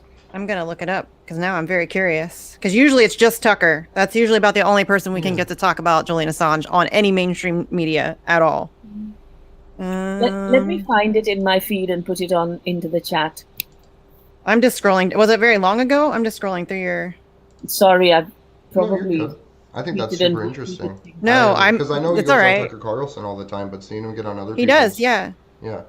That's usually the only person that we'll talk about. That's why I'm surprised it was somebody else. Usually he's like the guy that is, that's it.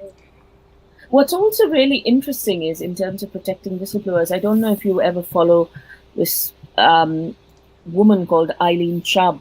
Her handle is Compassion and Care.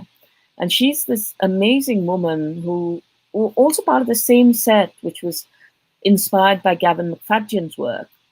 And she was a care home whistleblower who has done a hell of a lot to protect, I think, thousands of whistleblowers have now received support from her organization. And she's, of course, also supported Julian over the years in terms of recognizing the importance of what he's done. Can you guys still hear me? Yeah. Yep. Yeah. So Eileen's this fantastic woman, and she's been under huge amounts of attack here in Britain, where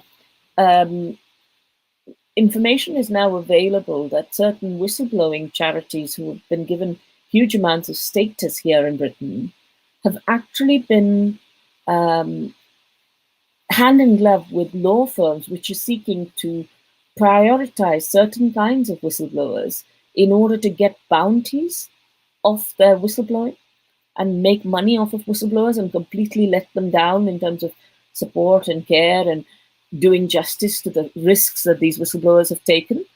So she was their charity was actually malicious complaints were made about them to the charities regulator. And now we have an apology from the charities regulator that they took that seriously and started to investigate these people in a very, very disproportionate and unfair way.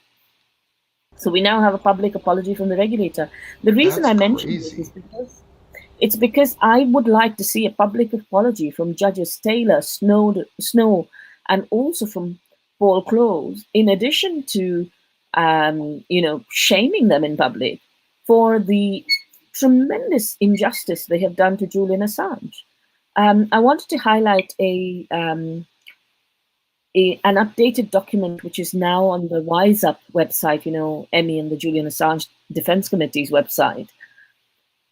There is a fantastic new set of complaints that have gone through, complaints for misfeasance in public office by the judges and by Paul Close, the CPS person who was involved in the stitch-up in respect of Julian. So I don't know if that makes that's interesting to you guys or not, but that's No. Yeah. The website to see if I could find it to screen share it real quick. Yeah, do you want me to put it in the chat? It's on Wise Up Action. Yeah, well, it's wiseupaction.info. I was just looking for is For it the the actual misconduct one? Yeah. Yeah. So it says updated misconduct. Yep. I'll put that in the chat for everybody to read through. But I'm no, going that to is super my interesting. camera because my signal's really bad. Okay. I'm lagging, so you say something and sometimes I speak over you, and I'm really sorry I do that. Oh, No, you're not. apologize. You're not. Yeah. No, don't worry about it. No, if you need to speak over us, speak over us. Sometimes we talk too much. So. But yeah, I found the segment that you were talking about with Fox News. I think. Is it the one that you tweeted and then the person that you retweeted said to cue it at 4 minutes and 30 seconds? Is that the That's the one? Okay. But I put it along with a comment, and it's yeah. So yeah. This is some of the best, like, concise short. Do you want me to play it, Andrew? Yeah, please do, please. Okay, hold on. I gotta get it. We don't get copyright strike. We're not a monetized account. Okay, let's see. In theory, screen share, share audio. I remembered share audio. I'm so proud of myself. Okay, did it come up? Okay.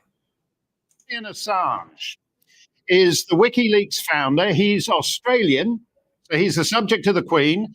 So he owes no allegiance to the United States whatsoever. And if the bloated buffoons of the US intelligence community are too incompetent to keep their own secrets, that's hardly his fault.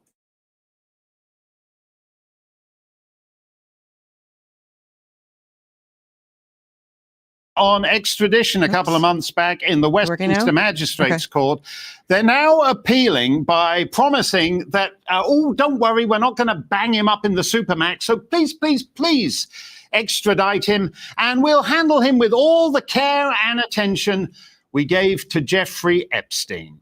Julian Assange's father and brother, John and Gabriel Shipton, join us now from Sydney. Gabriel, you're Julian Assange's brother.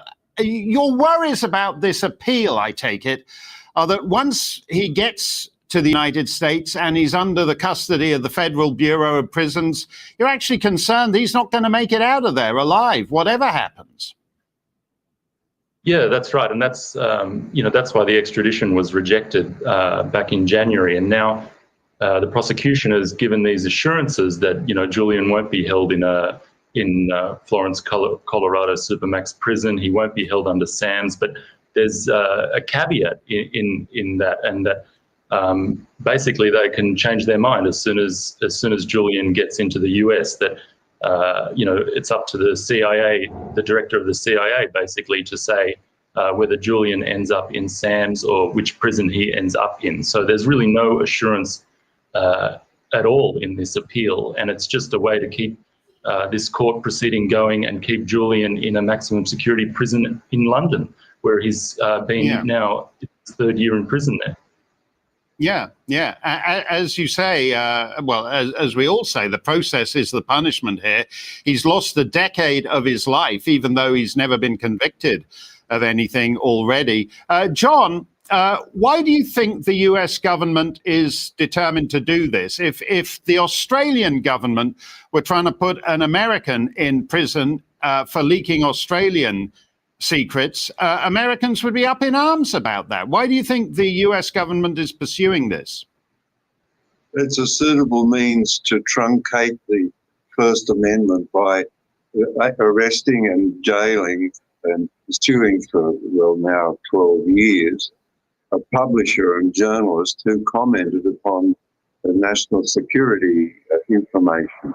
So just the end, full stop, of any comment by any journalist anywhere in the world, including the United States, on national security matters or any matter that the CIA or the Department of Justice feel disgruntled about. It's ruinous of liberty, and liberty depends solely upon First Amendment free speech. It's completely ruined. Yeah, which ought to be an American issue. I mean, they don't have denotices in America like you do in London and in Sydney, where there are restrictions on these things. In theory, it ought to be a freer climate here. But Gabriel, you know, when you read the indictment, it's a really weak case they've got against your brother, and it's a pathetically weak case against a foreign national that you're trying to get extradited. Are you confident that the whichever judge in London this lands up in front of will actually stick with the decision of the Westminster Court in January and reject this from the Americans? Yeah, I think so. I mean, and the case, it just keeps getting weaker and weaker. You know, a couple of weeks ago, one of the key witnesses in the prosecution's case recanted a lot of their accusations against Julian. Torderson, who was an Icelandic man, he recanted his accusations that formed part of the judgment from January 4th. So there's this one section of the case, the conspiracy to commit computer intrusion, and that underpins the whole case is just totally unraveling now. So the case is getting weaker and weaker day by day. So you know, I expect in the next hearings we'll just hear more about you know, the lengths that the DOJ has gone to try and, you know, game the Espionage Act and US laws to go after Julian. So yeah, I think eventually this will have to be dropped. Well, thank you for joining us from Sydney, John and Gabriel. I'm glad you mentioned that, this Icelandic witness who has since recanted, because I only read about that in the Icelandic press. I don't remember reading about it in the New York Times or the Washington Post. So let's go back to Glenn Greenwald. Glenn, you'd think this would be a great freedom of the press story for the American newspapers, and yet it only seems to be of interest to Icelanders and Australians and all kinds of other people. Yeah, and to Fox News, which is the only place that is willing to cover this. And that's the key issue, Mark. Remember, for the last 5 years, the U.S. media flamboyantly pranced around as intrepid defenders of press freedom when it came to things like mean tweets from Trump about Jim Acosta or Wolf Blitzer. And now you have a prosecution that all press freedom groups and civil liberties groups say pose a grave threat to press freedom if it succeeds. And because it's the Biden Justice Department pursuing it, they're basically mute, if not supportive. It's really disgraceful to watch them do that. Yeah, and these assurances they're giving to the English court are completely worthless. As we know, in every case from Jeffrey Epstein to Bill Cosby, this land is rife with prosecutorial misconduct in which they basically tear up agreements they've entered into as soon as it suits them. And remember that the Democrats hate Julian Assange probably more than any single individual on the planet. Not only did he reveal their war crimes under Obama, but much worse in their eyes, he did reporting in the 2016 election that reflected poorly on Hillary Clinton. They blamed Julian Assange for helping Trump get elected. Do you think they're going to treat him humanely or justly or fairly if they get their hands on him? No, I do not think so. And I tell you this, if I were the relevant cabinet minister in London, I would, whatever the judge says, I would not extradite this guy to the United States. I don't like the way they're treating, I don't like what happened to Jeffrey Epstein. They can't keep the most valuable prisoner in America alive. The Bureau of Prisons is either incompetent or evil, and you shouldn't be transferring this guy into its tender care. Thank you so much for joining us on this, Glenn Greenwald, and for sticking around, because you're one of the few people. Great to talk to you, Mark. Thanks for having me. Thank you. And Glenn is worth reading. Holy shit. I hadn't seen that before, but that is incredible that Fox News had that on there. Like, that is impressive. That really is. And I just, while we were looking at this, I decided to just do a little cyber stalking to find out who the host was, because I finally caught his name, Mark. And then I found out who he is. He's a Canadian conservative author by the name of Mark Steyn, S-T-E-Y-N. I don't know how you pronounce Stein. And he seems to be, according to his profile, somebody who steps in for Tucker Carlson even on his show. So he's apparently quite well regarded. As you can see, but he was. I had not seen that. This is why I thought he has a very strong British accent. He doesn't sound Yeah, North that's He's weird. actually Canadian. That's weird. I wonder if he moved from the UK to Canada. Is that okay? Yeah, because like that from his. I've never seen him before. I don't watch any mainstream media really, unless it's clips like that. And so I've never really seen him before. So I'm not surprised if he fills in for Tucker. Tucker's always been pretty good on this. So for whatever reason it is, I don't know why he's allowed to talk about Assange, but he is. And he's the only one that will. So I'm okay with exploiting the shit out of him. People get mad at Glenn Greenwald all the time for going on Tucker, and I don't care. Go talk to Tucker Carlson. Andrew's been on Tucker Carlson. If he'll have you on to talk about Julian Assange, I say absolutely go do it. We can't afford to, not discuss this with his 5 to 6 million viewers every night. He's a huge audience. I can't believe Andrew's right though. I can't believe they let that play on any mainstream. What's interesting is that this guy appears to be, according to, and we know how shit Wikipedia is in terms of some of the stuff is good and there's good people putting it together, and some of the stuff is updated propaganda bullshit. World. But this guy, according to the Wikipedia profile, he was an early proponent of the 2003 invasion of Iraq. And he is somebody who, it looks like he has concerns about Muslim immigration, which always, that kind of comment always worries me. But with the way Wikipedia is set up, you never know whether somebody's being slammed. Yeah. I mean, it's very possible. I mean, listen, Tucker Carlson sucks on a lot of things too. He's terrible. I don't like Tucker Carlson, but he's great on Assange, and he has on anti-war journalists and anti-war activists like Anya Parampil and Aaron Matei and all of those people. So, that's what troubles me about, the political. I don't know if it's the same in the UK, but in the United States, you're not allowed to have a nuanced view on somebody. Like, you can't think that Tucker Carlson is a terrible human being, but then also appreciate his great Assange coverage. You can't, just admit that people are nuanced and that sometimes they're going to do things that you agree with and sometimes they're going to do things you don't agree with.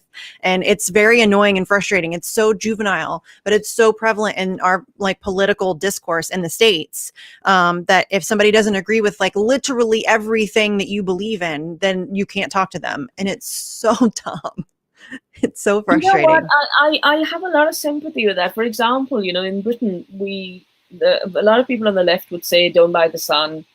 It's a rag." Which this is a national newspaper, and especially people say from Liverpool, where the Sun was involved in misleading coverage in relation to some very serious disasters, would not see.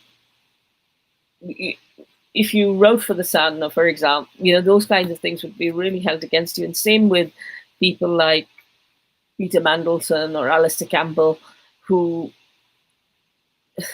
I wouldn't want anybody to have a nuanced political opinion on them, saying, "Oh yeah, they're great at some things, but they're shit at others." But on the other hand, I see what you mean. I mean, you don't have to fully agree with everybody else.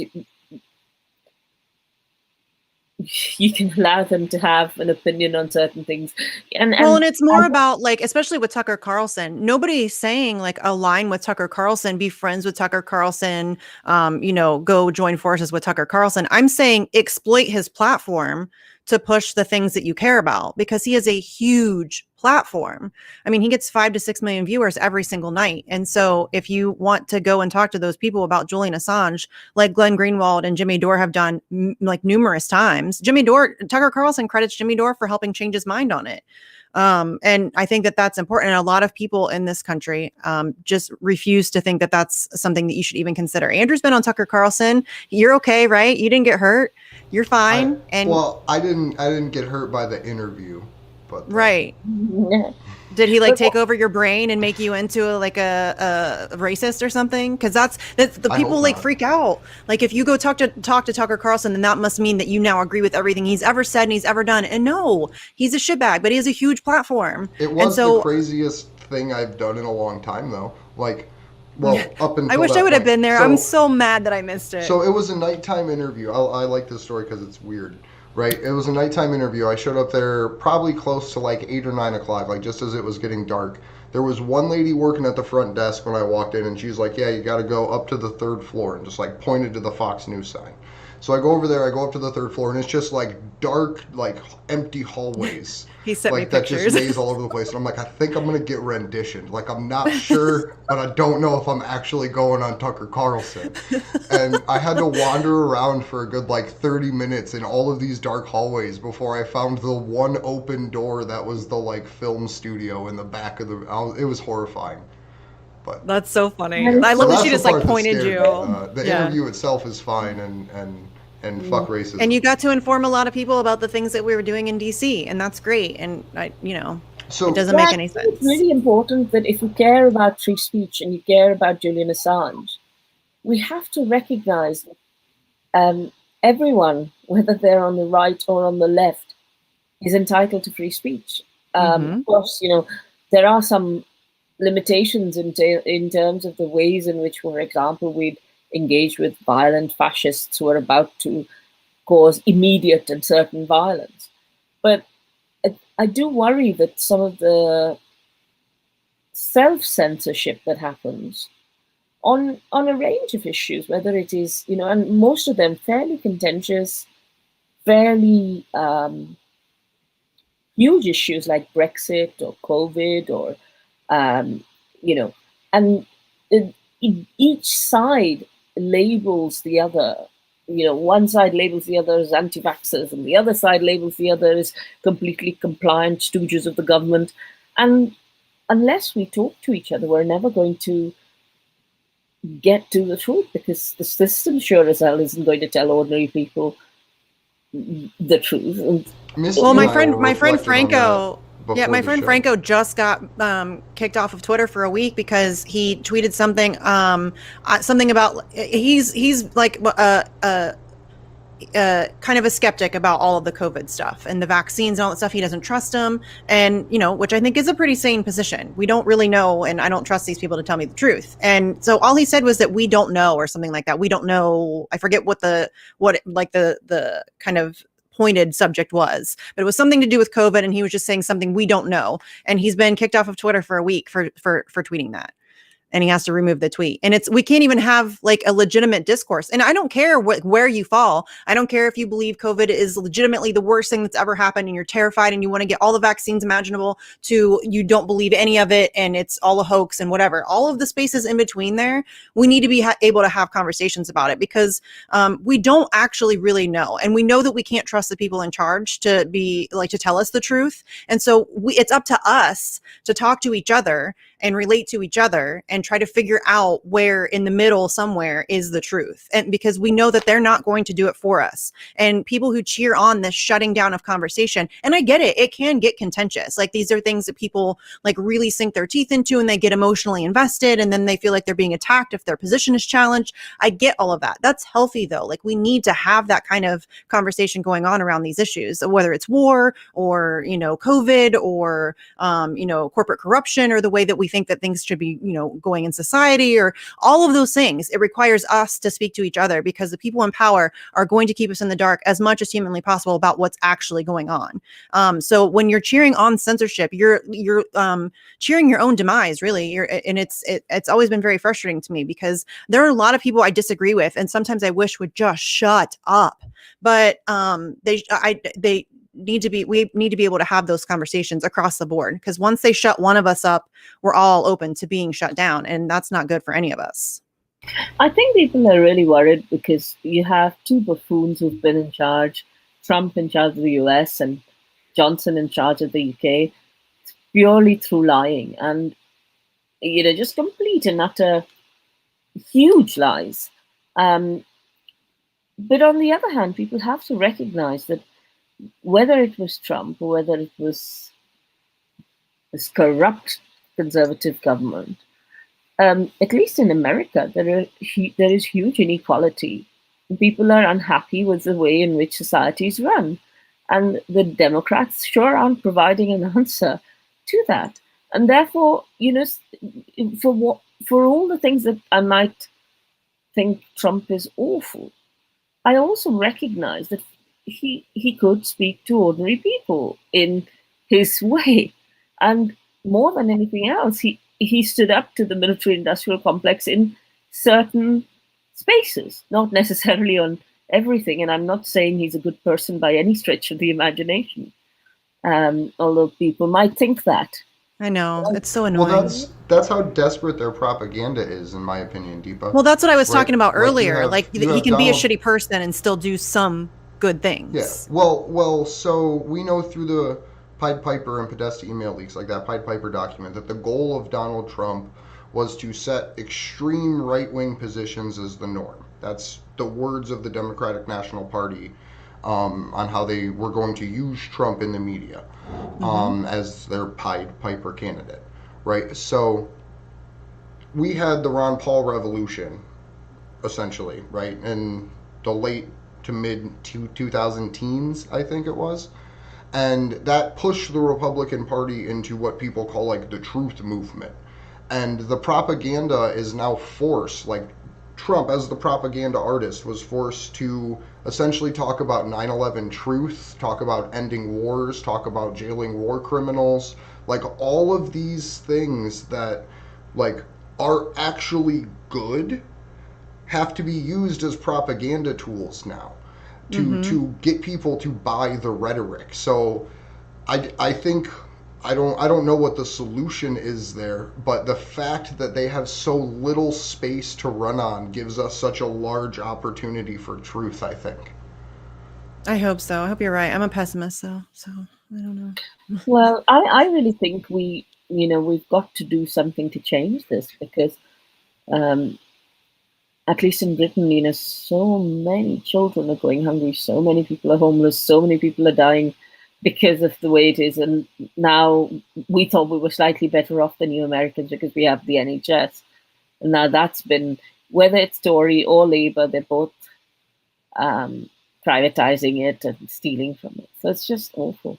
Yes, it's awful everywhere, and it's getting worse. That's what I mean. It really, you can see it. It's escalating across the globe. I mean, and that's terrifying to me, because we're all, and a lot of people are cheering it on. Like, there are a lot of people who think that, Jeff Bezos and Elon Musk racing to space is a great thing, and there's fucking children starving.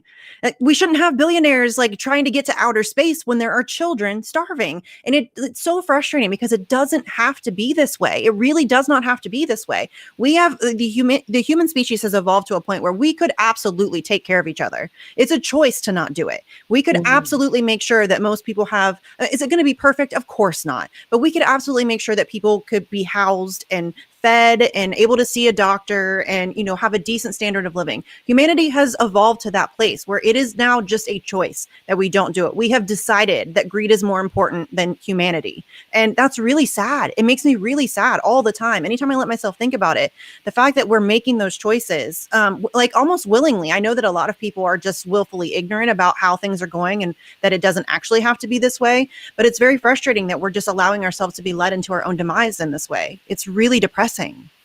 Yes. Which does make me wonder, have you guys heard anything more? I mean, I don't know about the US news coverage, but the latest I saw was that the new Peruvian presidential candidate, the socialist teacher who had been elected, it's now been a month and he's still not been.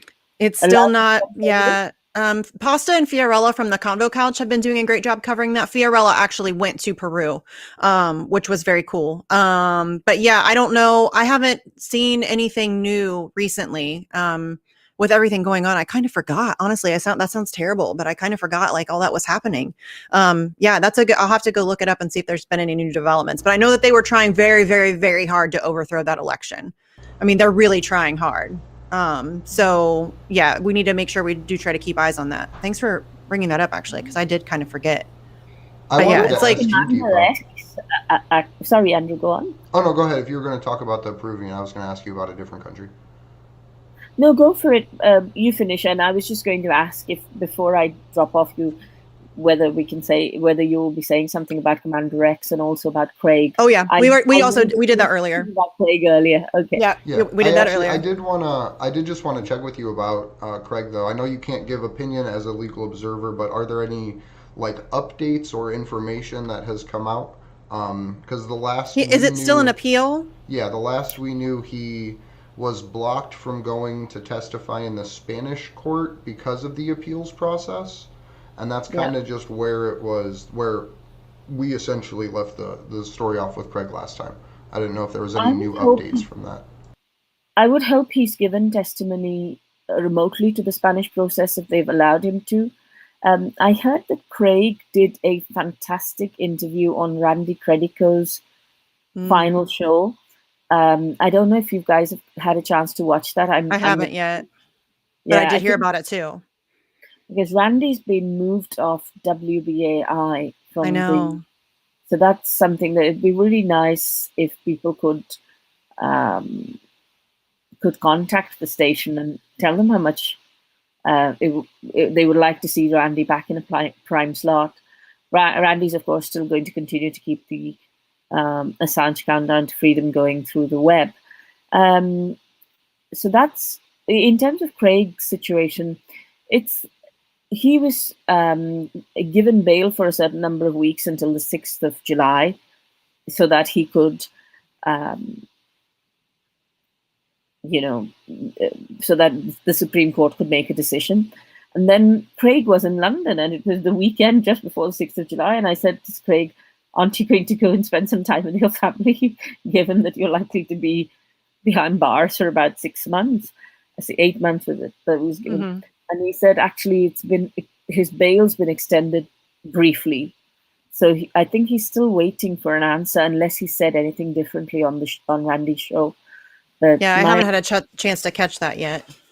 Yeah, it apparently the weird thing about this is that the Supreme Court decides. So if there's any viewers here who have links within the legal community and who are able to raise the profile of the case in the Supreme Court for the Supreme Court judges to find it interesting enough to pick it up, that would be really helpful.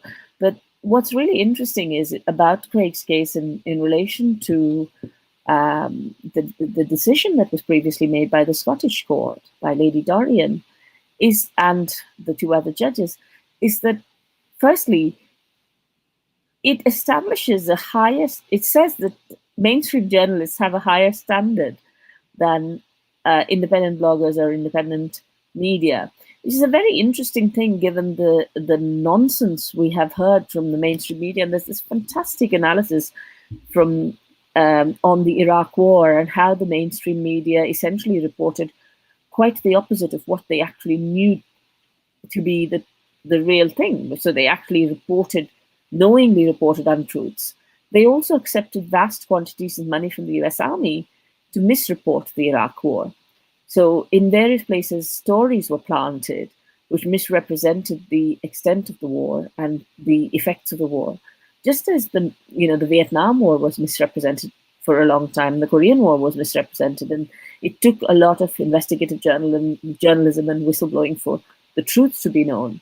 So for the judges to say that is worrying, and to say that these mainstream journalists subscribe to a code of ethics, as though anyone, just because they work for a mainstream organization has a higher standard of ethics.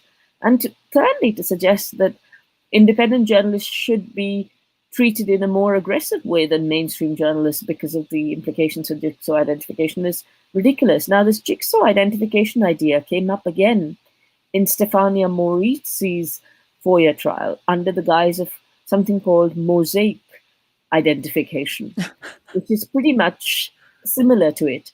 And what they were saying with the mosaic identification, the witness, DCI Southwood, I think was his name, was saying that they don't like to release information on freedom of information requests because they feel that if they release different bits of information by putting in supposedly banal freedom of information requests, the other side can gain a picture of what these super counterterrorism forces, etc., are doing and how they're doing it.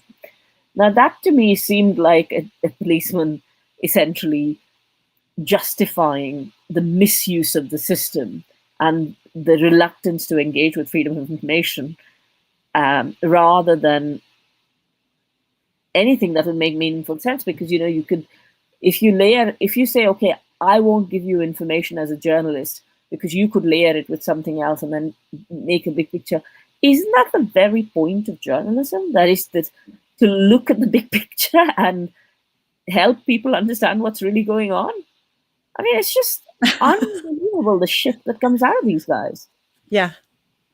It's crazy how far it's fallen, right? Like, yes. Like, I don't know what the world was like before I was able to like recognize the way it is, but like, has it always been like this? Where these cretins? I don't think just it's always that been this far in bad. the front, or is this a new phenomenon?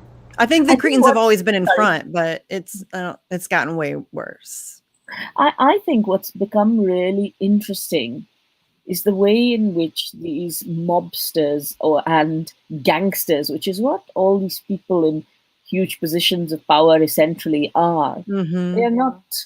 They're not ministers or policemen or judges or anything else. They are essentially mobsters and gangsters who work with each other in very, very dishonest and unethical ways. Corrupt ways. But they've become very good at weaponizing the language of the left and pretending that everything they do, whether it is to protect the identity of witnesses through avoiding mosaic identification or jigsaw identification, and actually caring about,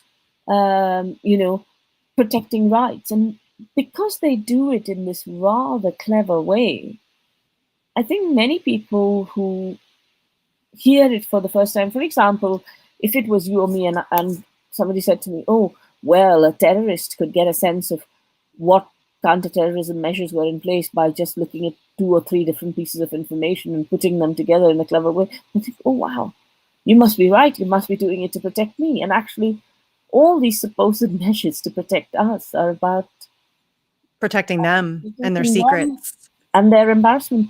But the reality is, to me, when I look at what happened during the World Wars, isn't that what happened, where we pretended as though we were protecting the world against the Nazis, and then actually we were hiring them? Yeah.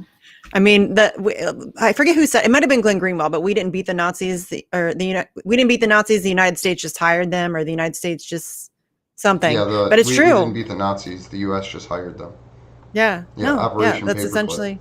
Yeah, it's essentially what happened. And but yeah, you're right though. This is all about protecting them and their secrets. This isn't about protecting us. They always they always use fear to control people because it's the easiest emotional manipulation tool in the toolbox. And so, they use national security, or they use whatever they need to do to scare you enough into accepting the bullshit they're about to level at you.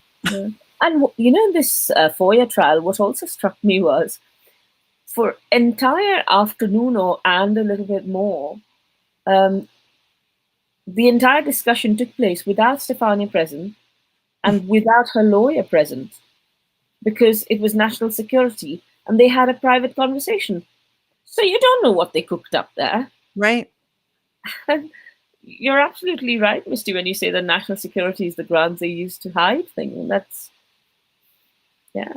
They're very good. They're very good at this game. That's what we're up against. Here we go. But I think we're going to wrap, if that's cool Yep. with everybody. We're good, I think. We covered it all. If you Deepa, do you have could- anything coming up? Do you have anything that you want to tell everybody about? Oh, yeah, we're planning something on the 25th of June. No, July.